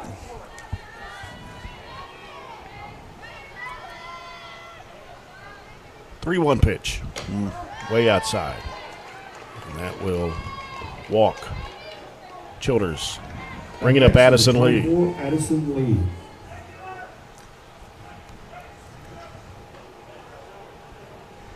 Addison Lee, 418 batting average. You said that earlier, they hit it well overall as a team. That one out to left, a looper, and foul ball. Drops for a foul ball. Yeah, they've got 4 hitters over 400. That's impressive. And a fifth one almost at 4, 382. 5 hitters over 300. More in the upper 300s. So there's not a lot of weak spots in that lineup. Yeah. Pitch a little low there, they say. 1-1.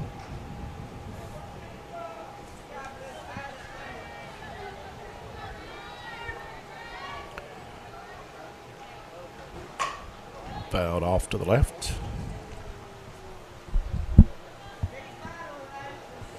Wind's pretty calm out there right now. You see the flag in the left center.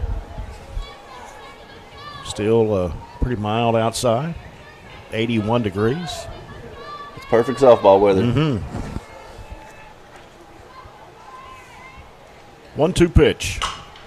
Goes into left field for a base hit.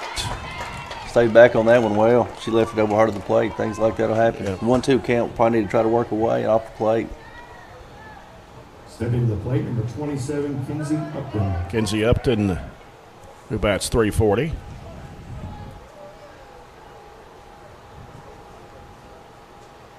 Kinsey is 1 for 2 today.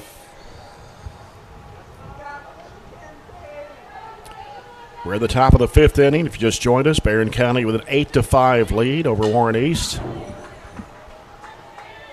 That pitch fouled right back.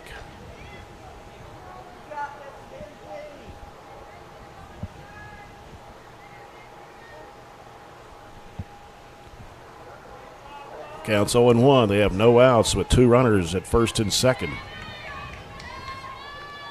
Pitch from Myatt. Fouled out to the left. 0-2 count here. Definitely going to have to be smart, work away, or get on her hands. Can't leave anything that's a pitch that she can drive. Make her chase something soft off the plate.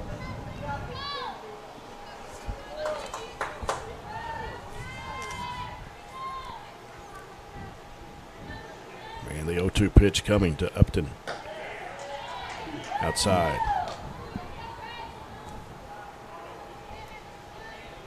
It was a good miss there, though. It's going to be a tough pitch if she was going to try to do anything with it. Upton, left-handed hitter. 1 ball, 2 strikes. Myatt with a pitch.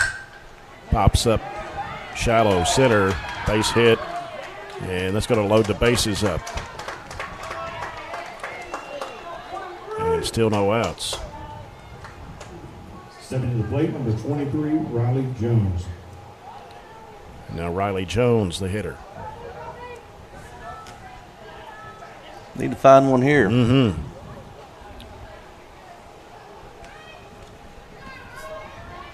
Riley Jones batting .327. Hit 2 home runs this year, 18 hits, 20 RBIs. And Gracie Myatt with a pitch is up for ball 1.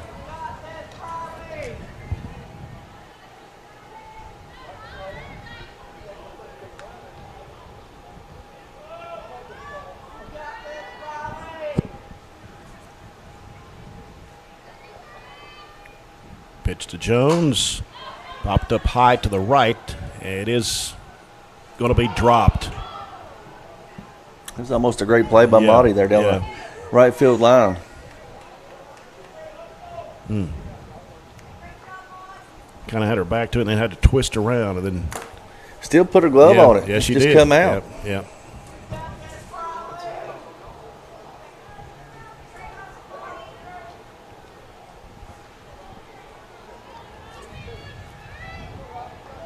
So the bases remain loaded here with no outs and a 1-1 count. As Myatt delivers. Changeup is high. Nice catch by Adala. After 4, Allen County Scottsville 8, Glasgow 1 in softball. You say they were at Allen County today? It's at Glasgow It's today. at Glasgow. Yeah. And that pitch low. It's 3-1.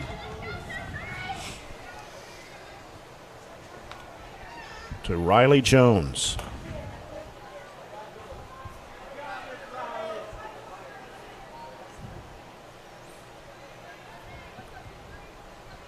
Myatt. That's going to bring in a run. Walked the run in. Yep.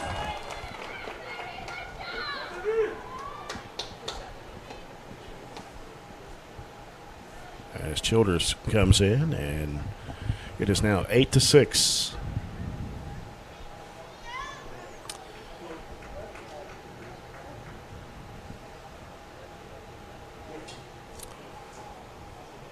Jay Bogue going to come back in, warm up.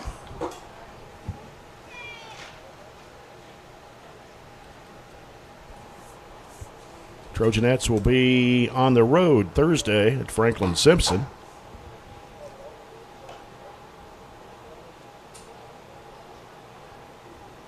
And we'll be back here next Monday to bring you the Barren County, Clinton County game. Again, the Glasgow game will be played a week from Friday.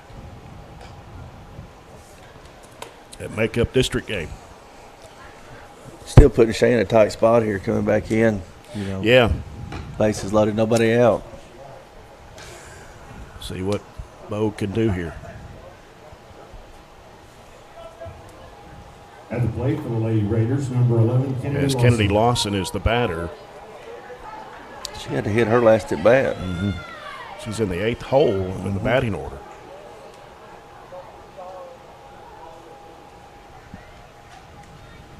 Did Gracie go back to center field? She did, Okay. yeah.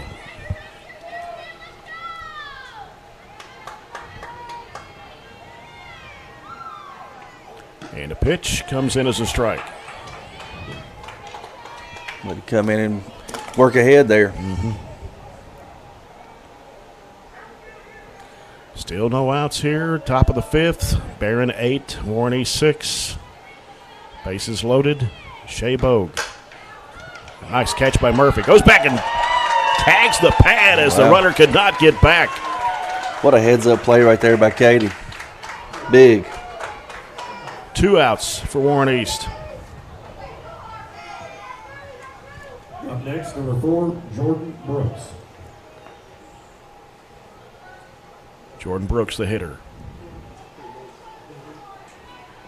It's now 2 outs, but Warren East still with runners on the corners at 1st and 3rd. Katie Murphy made a great play to get those 2 outs. Very heads-up play. Yeah. Great pitch there by Shea, too.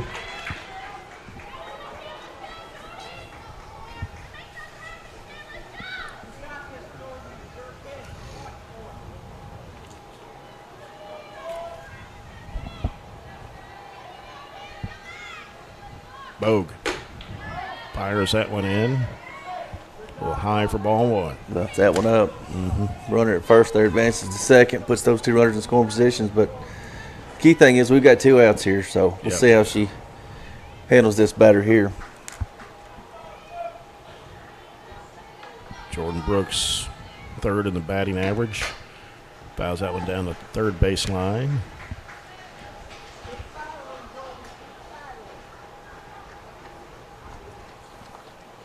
1 ball, 2 strikes to Brooks.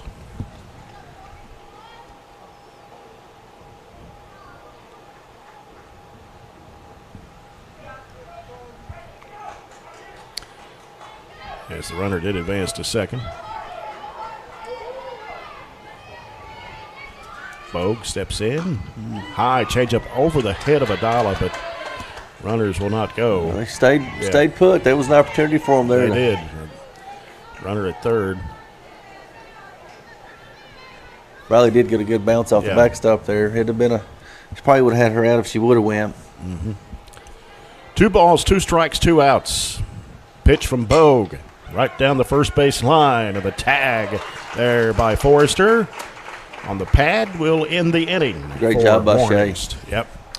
It is 8-6, Barren County here on 104 The Score.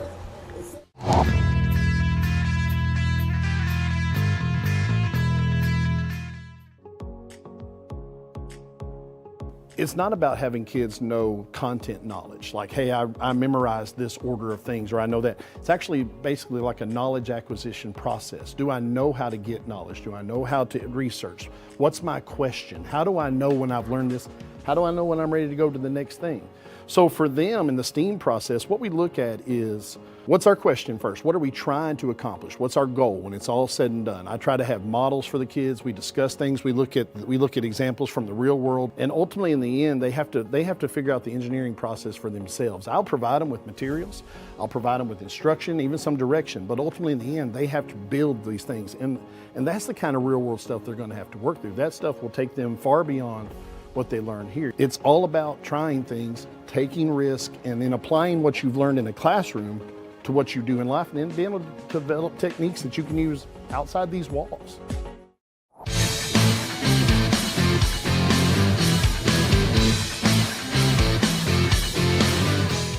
Bottom of the 5th inning, Barren County leading Warren East 8-6. Autumn Brooks will stay in the circle for East here at the bottom of the 5th inning. As Barren County will have Gracie Myatt, Briley Adala, and then Katie Murphy. Need to string a few hits here together and get a couple more insurance runs there for Shea. She come in a big spot right there. Got out of it. Right.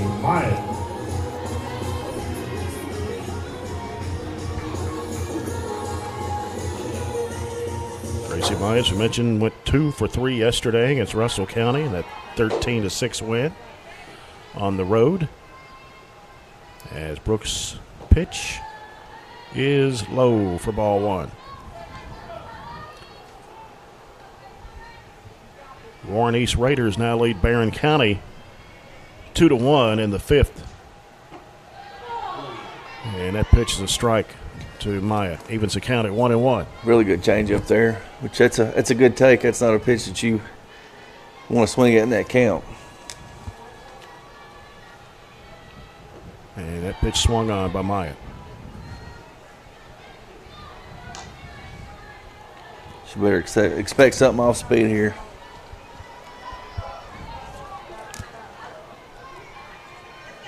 One-two pitch to Gracie Myatt. Fouls that one off left side.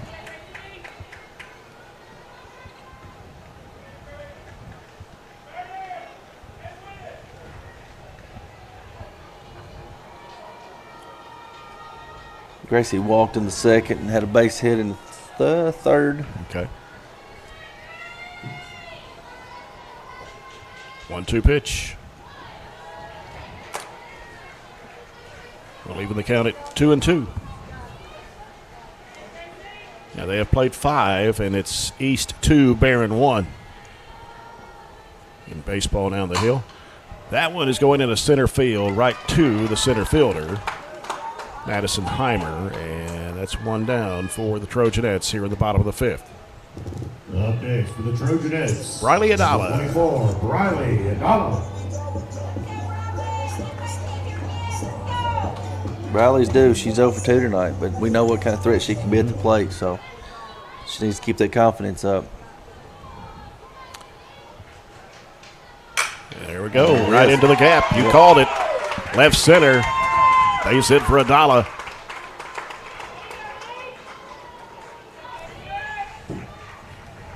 Coming to the plate for the Trojanettes, number 3, Katie Murphy.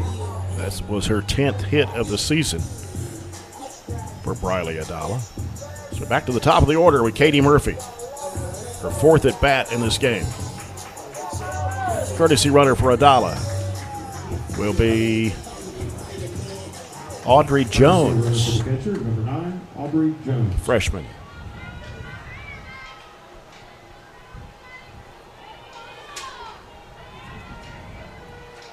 And that one's going to be Gone.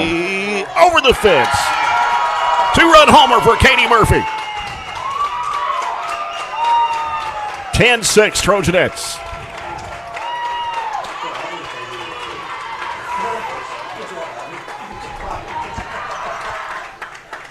It's an off-speed pitch, too. She stayed back and drove it out to left center.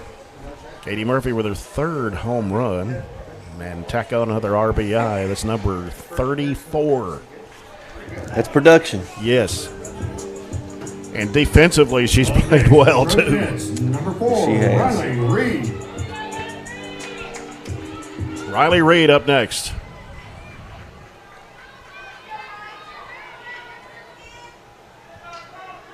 Gave Barren County a little more cushion there to push it out to a 10-6 lead. Those insurance runs are important here late in the game. Mm-hmm. And that pitch gets the outside corner. Glasgow leading Allen County Scottsville after 5, 7-3 in baseball. Barren County trailing Warren East 2-1. And that one's going to be a little looper, and it drops into shallow center for Riley Reed. Up next for the Trojanettes, number 12, Katie Elmore. And Katie Elmore coming up. She had a home run her last she at did, bat. yep. Let's see what she can do here. Yep.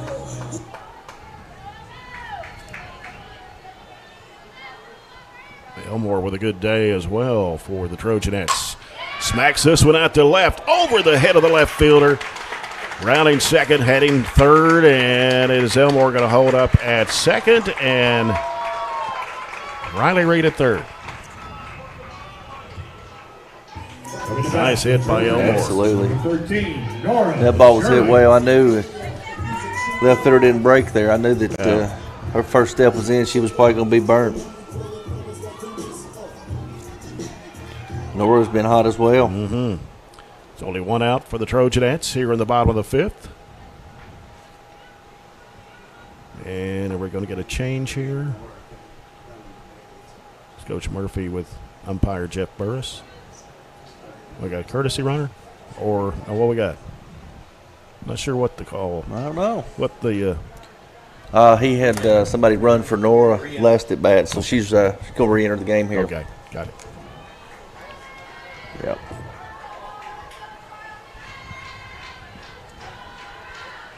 Brooks with a pitch. that looked high to me, but it was. That's one of those. That was one of those pitches again. That it's a good the take for umpire Nora, calls, because you're not going to be able to do anything with that pitch anyway. Yeah. So he's been given that pitch. That's just you tip your hat and take that one in that count for sure. That one fouled to the right by Shirley.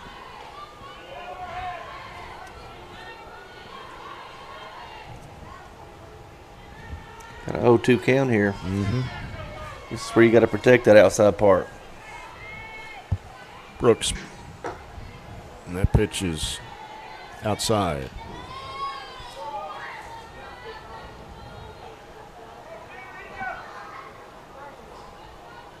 One ball, 2 strikes to Shirley. 1 out. Trojanettes runners at second and third. Here's the pitch, and it goes down the third base line. Out of play, foul.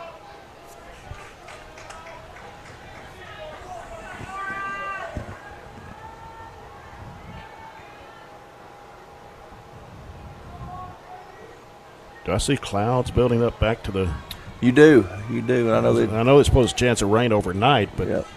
Not early in the evening, I didn't think. Pitch from Brooks, high and away. Showing rain moving in about, 2 a.m.? Yeah, it's later on tonight. Just clouding up out there. It's building.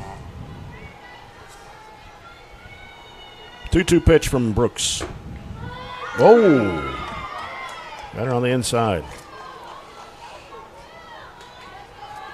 I thought the pitch was a little high myself, but I'm not the umpire, so, 2 away.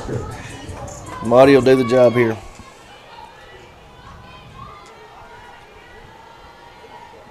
Monty Forrester. Brooks with a pitch.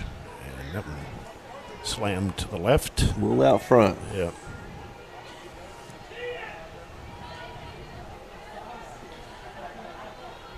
Got Reed at third, Elmore at second.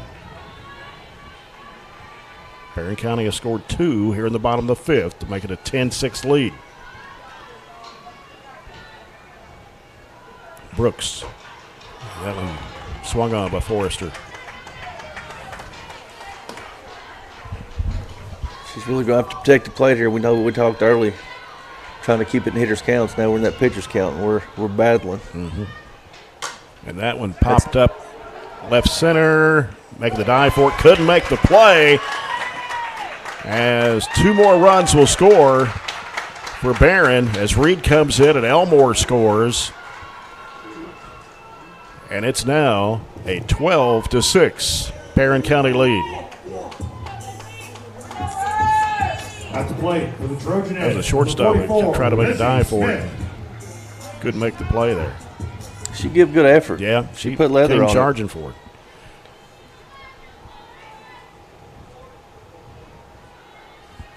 So Barren County with 4 runs here. That ball skips away from the catcher, and Monty will advance Monty there. will go to third.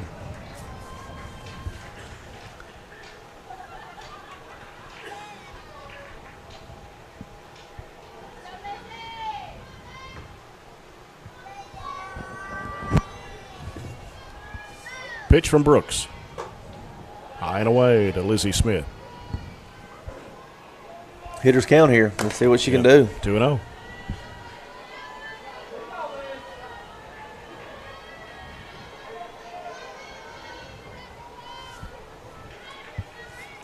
Pitch from Brooks.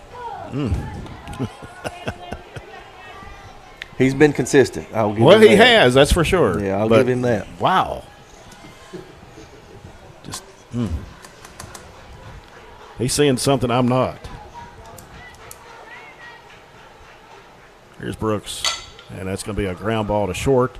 The throw to first is in time. And that will do it for the Trojanettes, but Barren gets 4 more runs here in the 5th, and they lead Warren East 12-6 after 5 on 104 the score.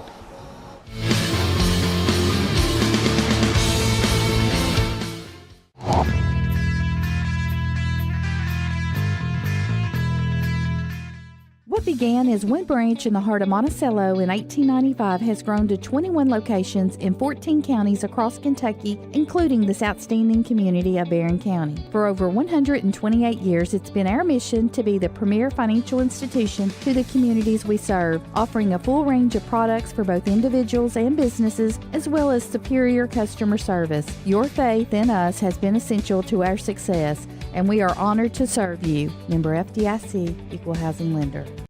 Introducing the Glasgow EPB Customer Payment Portal and Mobile App. With our new sleek and user-friendly payment portal, managing your Glasgow EPB services has never been easier. And if you need to make a payment on the go, our new mobile app lets you pay your bills with just a few taps. The Glasgow EPB Customer Payment Portal and Mobile App, because managing your Glasgow EPB services should be as simple as flipping a switch. Visit glasgowepb.com/billpay today to sign up and download the app.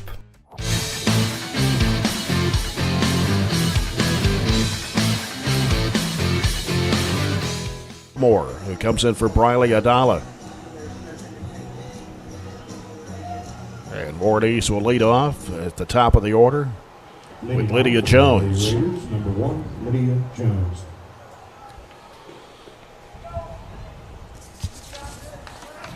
Another score update. Barren County trailing Warren East 2-1 after 6.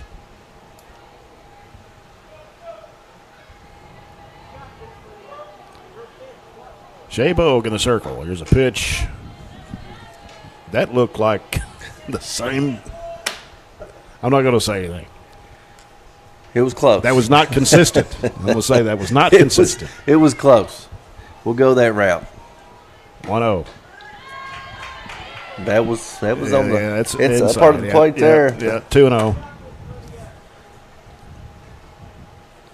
His range on the outside is a little bit more than it is on the inside. Just how big is that plate down there? There you go. There we go. Got the outside corner. 2-1.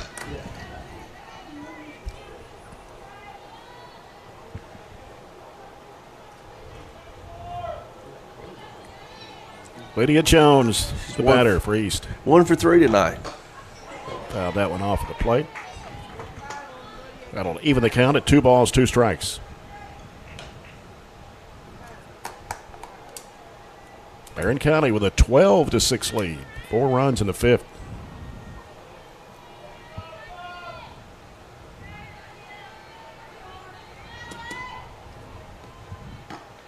Yeah, that's a chopper going nice. Play by Long. Couldn't get it to Forster in time, but made a diving move for the ball. And that's a great effort by Mia. That was a tough play for her to throw her out. Lydia's fast. Gets out of the batter's box quick. Yeah, she. Remember her on the basketball team for Warren East this year.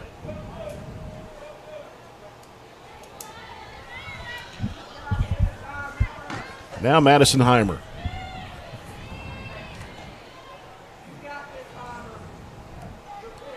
First pitch from Bogue, a ball.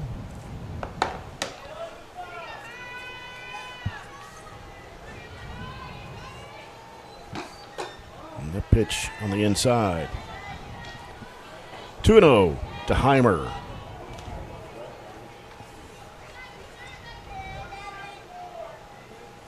Heimer batting .327, 17 hits. That one's got off the glove of Forrester into right field.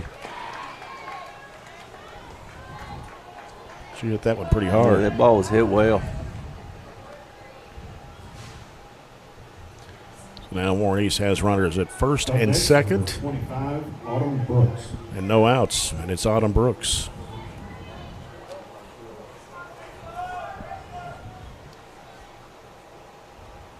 Allen County Scottsville now leads Glasgow, bottom of the 5th, 14-1 in baseball. No, in softball, I'm sorry. We're getting both scores coming in. 14-1 ACS over Glasgow in softball. So ACS about to go to 2-0 in district.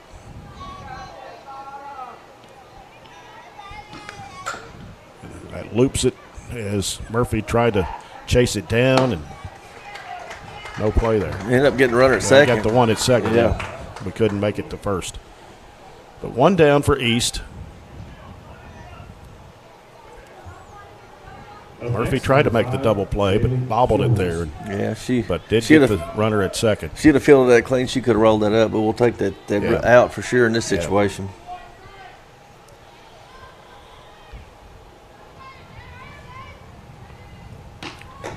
And runner's going to go. Murphy makes the tag, and that's the second out.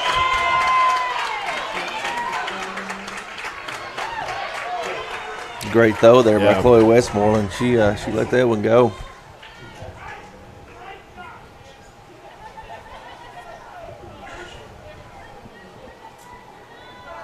Childers, the batter. That one's fouled right back. 0-2.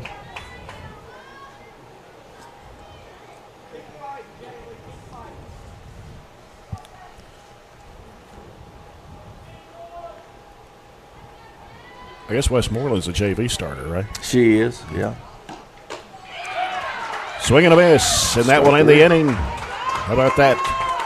Nice inning there for the Trojanettes. It is 12-6 Barren over Warren East. We played 5.5 on 104 The Score.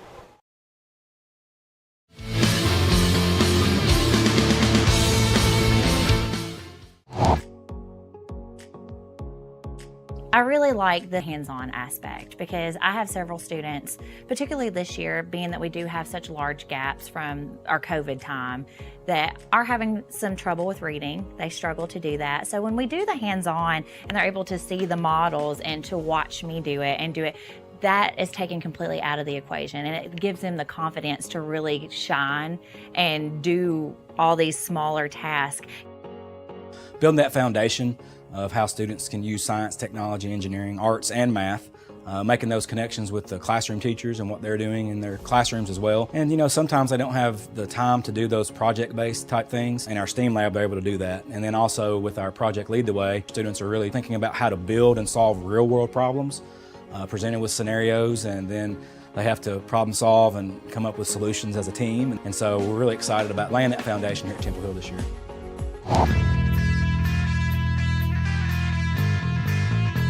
Bottom of the sixth inning, Barren County 12, Warren 6. Mia Long, Gracie Myatt. Well, Adama, I don't guess she'll bat. Well, I'd say it'll be Westmoreland, yeah. Yeah. Facing Warren East, Anna Brooks. And here's the pitch, and it is outside.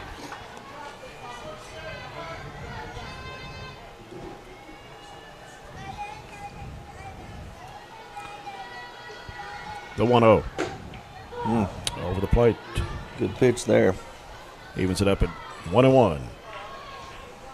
We're following Trojanette softball here on 104 The Score. And tried to lay down the bunt.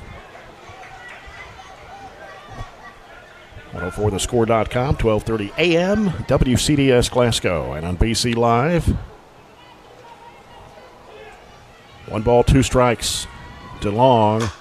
Pops this one out to right. That ball's down. Yeah, it is going to be fair as it kind of hooked about halfway down the right field line.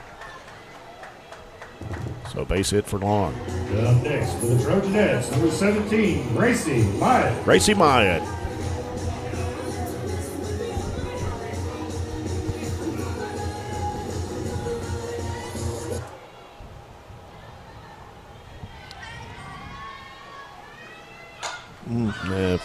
Fouled that one off on a bunt. Dropped her bat head there and it popped up. Got those Brooks sisters, of course, they're playing pitcher and catcher. Jordan Brooks, the catcher. Autumn Brooks, pitcher. Well, did it hit the edge of the bat? I couldn't tell. Yeah, foul ball. Yeah. 0-2.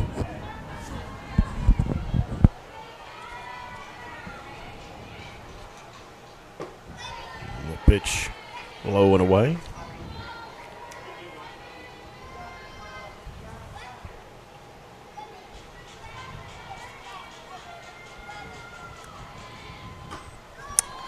Swing and a miss, but Myatt strikes her out for out number 1. Up next, the Trojanettes, number 8, Chloe Westmoreland. Chloe's a good hitter. She's played a lot of the game for a long time, so you know she's. She had one RBI in the one game she batted in. She's a threat at the plate. Yeah. She's not scared to get up there. She crowds the plate, does a good job, and she doesn't give in. First pitch was a ball.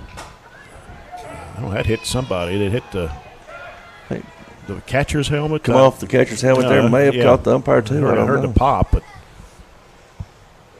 came so fast I couldn't really tell. Yeah, Jeff Burris checking her out here, making sure she's okay.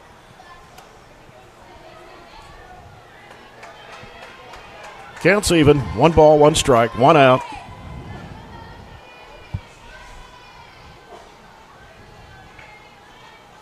Trojanet runner on first, and the throw coming to second is not in time.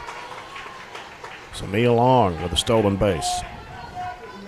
She's 5 for 5 on the season. 2 balls and a strike to Westmoreland. Here's the pitch. Smacks that one right to the third baseman, and a throw and a run down here with Long. Trying to slide in. Safe. And safe. How about that? Million long.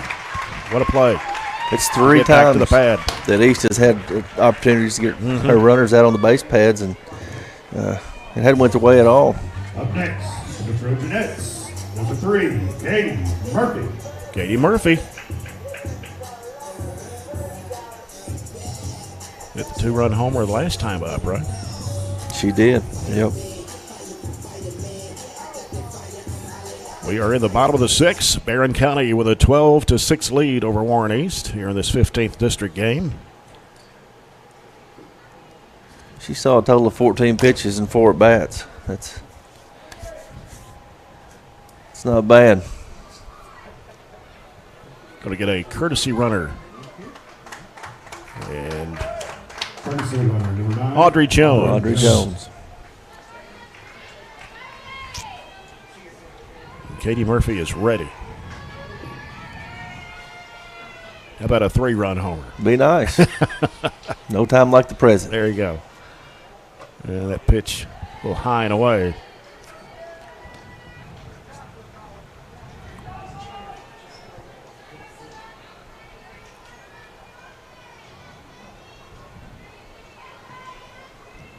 Brooks with a 1-0. At the outside corner. I'd say that they're going to stay away from her for most of this at bat.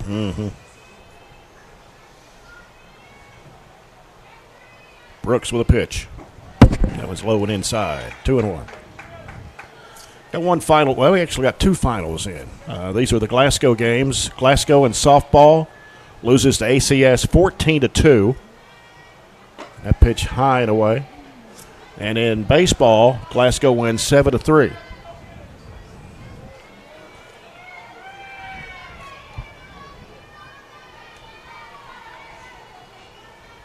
Three-one pitch coming from Brooks to Katie Murphy. Lets it go, and Murphy swings on that one.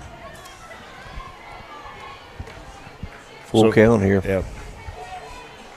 So in softball, Allen County Scottsville goes to 2-0 in the district. Glasgow goes to 0-4. Pitch from Brooks will walk Murphy. That will load up the bases with 1 out here in the bottom of the 6th. And up next for the Trojanettes, number 4, Riley Reed coming up.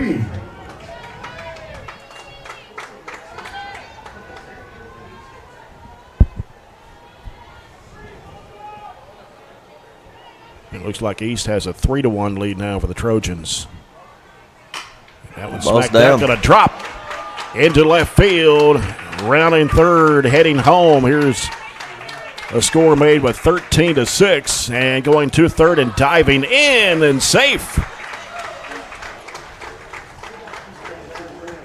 Katie Murphy. Yeah. That's another opportunity that Warren East just kind of let slip through the cracks. They had her caught in a rundown, and she ended up advancing. 14-6 now, Trojanettes.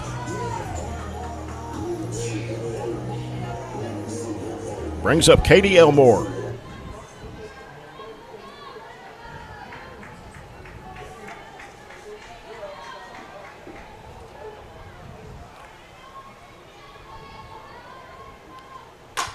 That one's popped up high toward right. It is in play. Yeah. Caught by the first baseman, Childers. 2 down for Barren. Up next for the Trojanettes, number 13, Nora Murphy is Shirley. at third, Reed at second, and Nora Shirley is the hitter.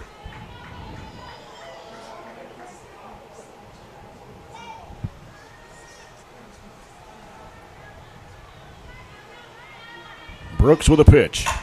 Smacks it right to left center. As Murphy will score.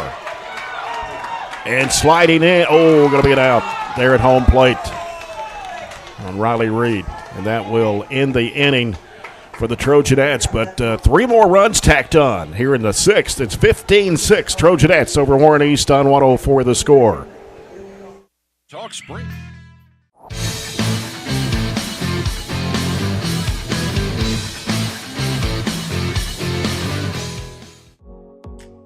I have been taking ag class since my 8th grade year. In 8th grade, I was able to be the BCMS FFA secretary, and that's when I first started falling in love with FFA and ag classes. It has made me such a better public speaker. Before FFA, I was scared to get up on the stage and give a speech or even perform with the drama club. But now it has helped me become a better speaker, a better leader, a better server as well, because FFA is also very service-based, and it really has helped me come out of my comfort zone. What began and is Wind Branch in the heart of Monticello in 1895 has grown to 21 locations in 14 counties across Kentucky, including this outstanding community of Barren County. For over 128 years, it's been our mission to be the premier financial institution to the communities we serve, offering a full range of products for both individuals and businesses, as well as superior customer service. Your faith in us has been essential to our success, and we are honored to serve you. Member FDIC, Equal Housing Lender.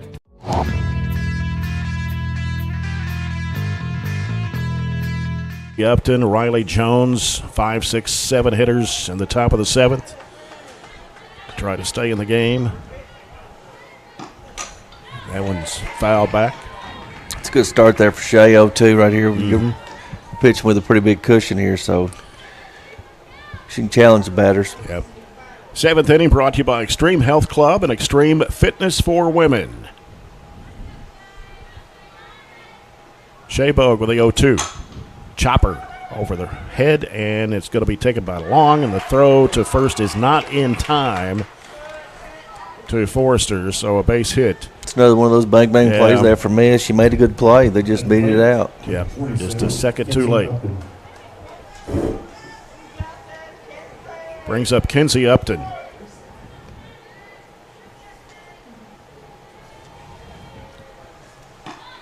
Bunts this one down, scooped up.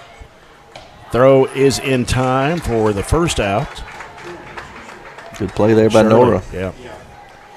Shirley charging for that one quickly for the throw to Forrester.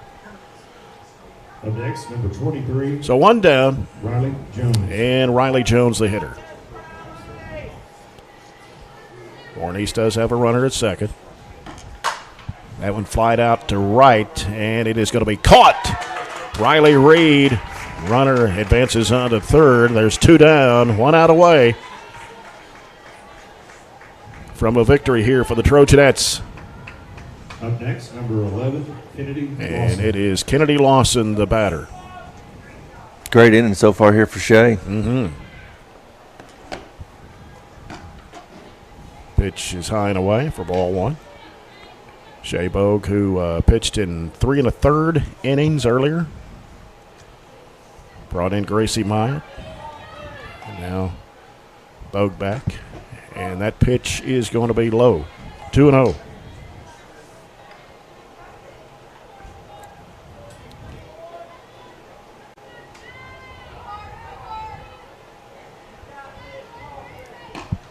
That one's going to be grounded. Mia Long scoops it up. Throw is there, and that's the game. Trojanettes win it 15-6 over Warren East here this evening as the Trojanettes go to 2-0 on the year. Warren East drops to 1-1 in District 15 play. We'll come back with the Don Franklin Glasgow postgame report next on 104 The Score. Communities, your local McDonald's at #MyDonaldsKY. You'll find a place focused on creating community partners to help elevate and bring together the communities that McDonald's serves. Your local McDonald's is a family business. There are 3 generations of McDonald's operators, 17 family-owned restaurants across central Kentucky that all started in Franklin, Kentucky. Are you interested in finding out about the location nearest you? Go to #MyDonaldsKY and make a comment, and they would love to tell you their story.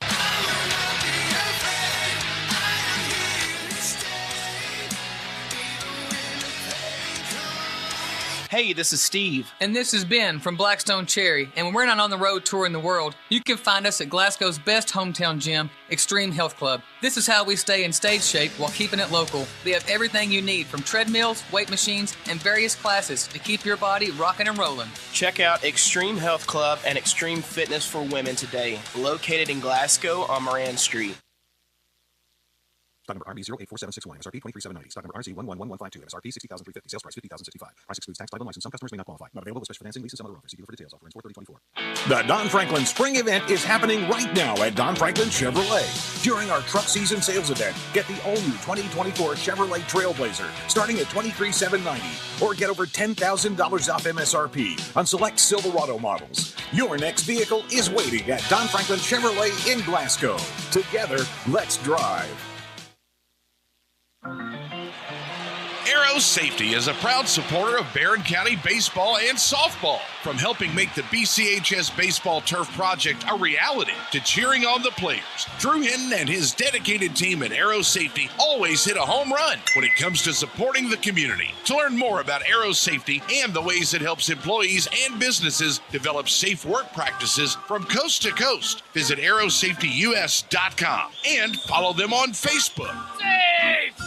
What began as one branch in the heart of Monticello in 1895 has grown to 21 locations in 14 counties across Kentucky, including this outstanding community of Barren County. For over 128 years, it's been our mission to be the premier financial institution to the communities we serve, offering a full range of products for both individuals and businesses, as well as superior customer service. Your faith in us has been essential to our success, and we are honored to serve you. Member FDIC, Equal Housing Lender. Are you looking for high-quality, cost-effective, and highly visible advertising? At ATM Media Solutions, we offer large-scale marketing with ease. We have 4 LED billboard locations: Highland Pharmacy in Sonic, the intersection of 31E and Trojan Trail, Highway 90 East, Burkesville Road, and our newest location in front of Gondolier. Call 270-629-4542 to get a quote today. ATM Media Solutions. Advertise with ease. Barren County High Spring Sports presented by Don Franklin Glasgow. Now back to the ballpark with Jay Turner.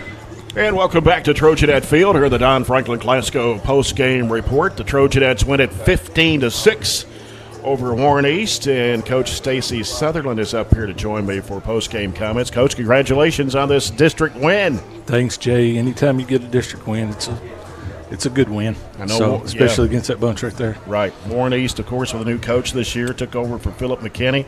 They were 1-0 in the district before today's game, and they've got some good hitters. About I think we talked about there were 5 or 6 at bat over 400. Yeah, they are always strong, young. But they've hit it. I mean, they've played some of these teams. Greenwood, they played them close both times. Their scores are kind of crazy. Mm-hmm. We were looking at it, and we knew they were going to be tough, and they were. They hit it all the way through the lineup. I think we hit it quite well today too. Yeah, Talk about that a little bit. I'm not for sure how many hits we had.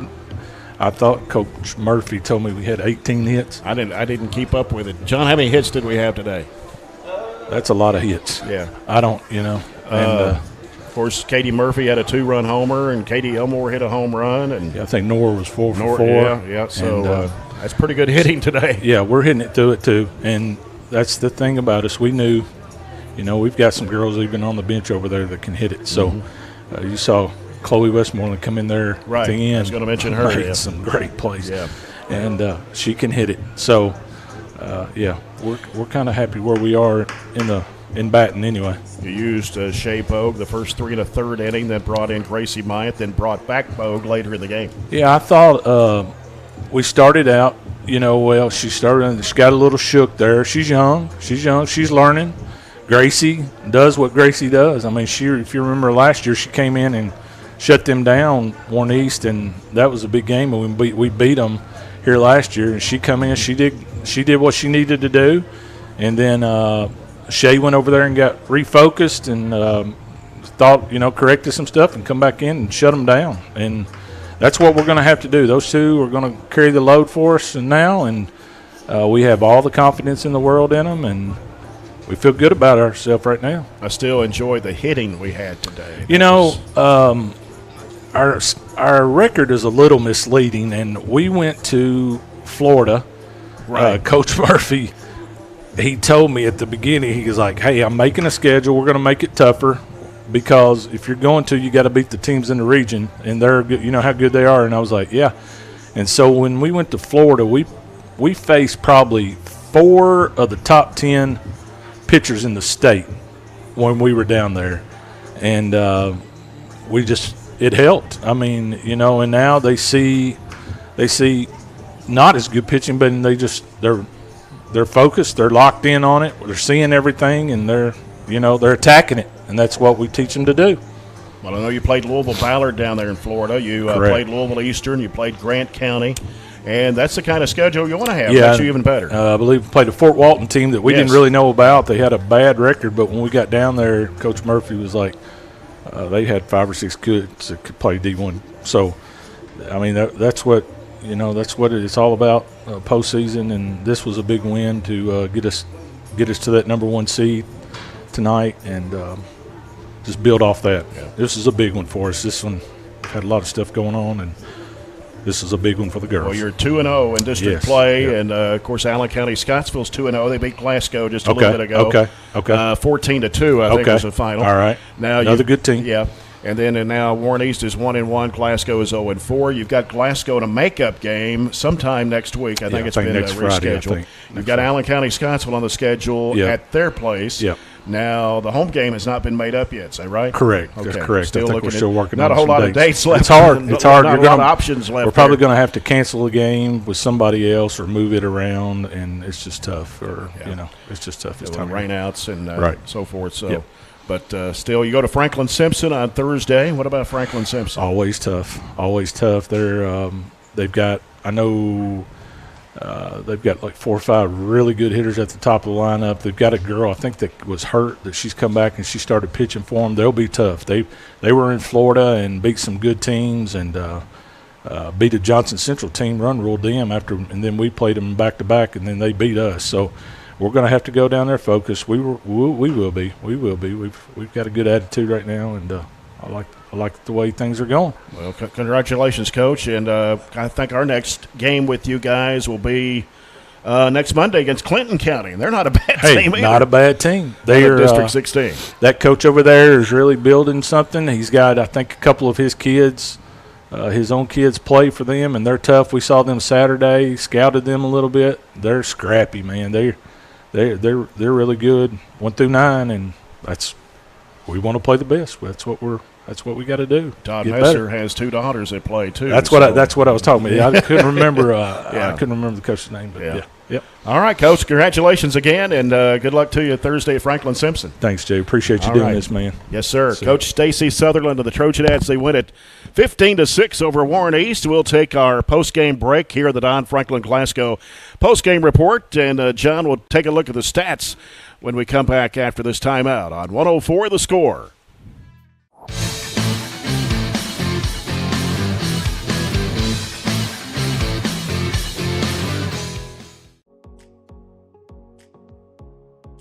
So this class is responsible for growing produce and flowers, hanging baskets, and different vegetables in our school greenhouse that we sell to the public. We also use the produce that's left over after our annual plant sale to grow here in our raised garden beds, and then we harvest that produce throughout the summer. And then all of that produce gets donated to the Barren County Reads and Feeds program here that we do within our school district. What began as one branch in the heart of Monticello in 1895 has grown to 21 locations in 14 counties across Kentucky, including this outstanding community of Barren County. For over 128 years, it's been our mission to be the premier financial institution to the communities we serve, offering a full range of products for both individuals and businesses, as well as superior customer service. Your faith in us has been essential to our success, and we are honored to serve you. Member FDIC, Equal Housing Lender. Well, definitely being in FFA is the biggest perk of being in ag. FFA is not just for farmers. It's a leadership opportunity, and it helps you just find so many new opportunities that you wouldn't have gotten into otherwise. My favorite thing in FFA is probably the contest. There's so many different competitions and speaking contests, just so many new experiences and opportunities that I wouldn't have gotten to get if it weren't for being in ag and in FFA. Introducing the Glasgow EPB customer payment portal and mobile app. With our new sleek and user-friendly payment portal, managing your Glasgow EPB services has never been easier. And if you need to make a payment on the go, our new mobile app lets you pay your bills with just a few taps. the Glasgow EPB customer payment portal and mobile app, because managing your Glasgow EPB services should be as simple as flipping a switch. Visit glasgowepb.com/billpay today to sign up and download the app.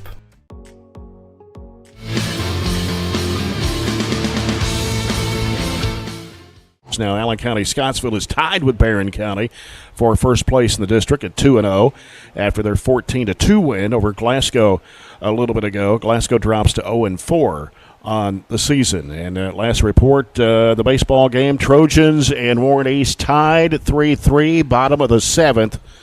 That's the last report we got. That may go into extra innings. But anyway, nice win here this afternoon for Coach Daryl Murphy and the Trojanettes as they get their 14th win of the season, John. That's a great win against a very good team. You know, that's something that I know that he had stressed to them about the importance of coming in playing well. Knew they played a lot of small ball, and Shay did a great job on the mound. And without a doubt, Katie Murphy, huge night.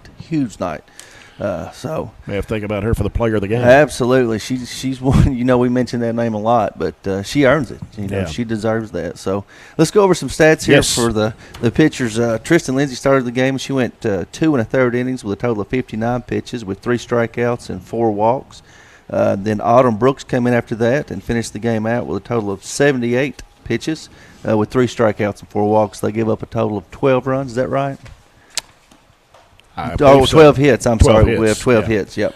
For Barren County, Shay come in and went 3 1/3, and then Gracie come in relief. She went 1 1/3 with a total of 21 pitches, give up 2 runs, and she had 2 walks with 1 strikeout. And then Shay come back in through a total of 82 pitches and give up. As a pitching staff for Barren County, only give up 8 hits. So good night for them. You know, it's some learning curves, to say the least, for both those ladies working together, but looks good. You know, that's what you want to see with a young pitching staff, and when you're getting that kind of run support from your offense, it makes the night a little bit easier for them. Absolutely. Player of the game brought to you by Arrow Safety on West Main Street in Glasgow, helping to keep you safe.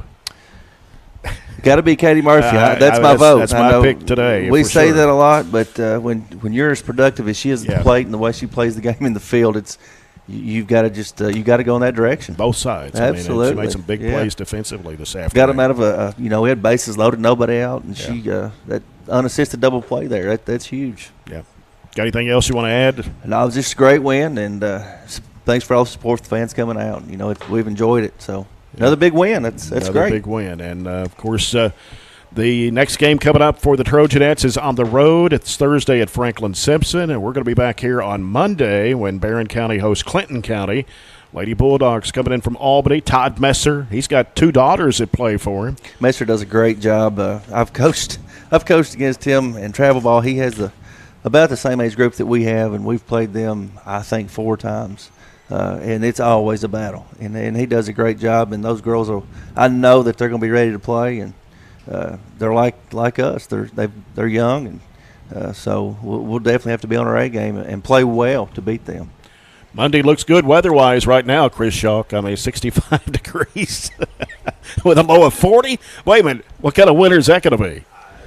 Is it blackberry or dogwood, linen britches? I don't know. I can't keep up with all of them. All right. Well, was trying to get a final score on the baseball game. It looks like they may go extra innings. It's tied at 3. Still tied up 3-3. So that's a big district game. Of course, the Trojans defeated Warren East yesterday. What do you think about the back-to-back games in district for baseball? Well, you know, I like it because, you know, that shows that you've got to depend on more than one kid to win the game on the mound. You've got to have a pitching staff that you can develop, and you can't put your faith into one kid, and that's what it comes down when you go to region. And you can play that first game in the district to win it, to get to that regional tournament. But, you know, when you go to region, you've got to play to win that tournament. And I think playing those back-to-back district games like that, you've got to put faith in some other kids. So I like it. I'm a fan of it. Was that in going on when you coached? No, it was not. I didn't think so. No. It's only been what? Just a few years. Yeah. So big change. You think softball would go to that? I mean, usually you play the same pitcher every day. It doesn't really matter. Baseball and softball, it's a different totally beast. different. That girl can throw every game and 2 or 3 games a day if it comes down to it. It's just a natural motion for them to go underhand, so there's not a pitch count or any kind of regulation. So That's true. That is true. Well, again, our next broadcast Monday, Trojanettes host Clinton County. Our next Trojan baseball broadcast will be next Tuesday when they host Allen County Scottsville in a district game. Again, the final score here today was Barren County 15, Warren East 6. Until next time, for Axe, our studio producer, and John Myatt here in the press box at the softball field, I'm Jay Turner. Thanks for being with us, and good night, everybody, from Trojanette Field.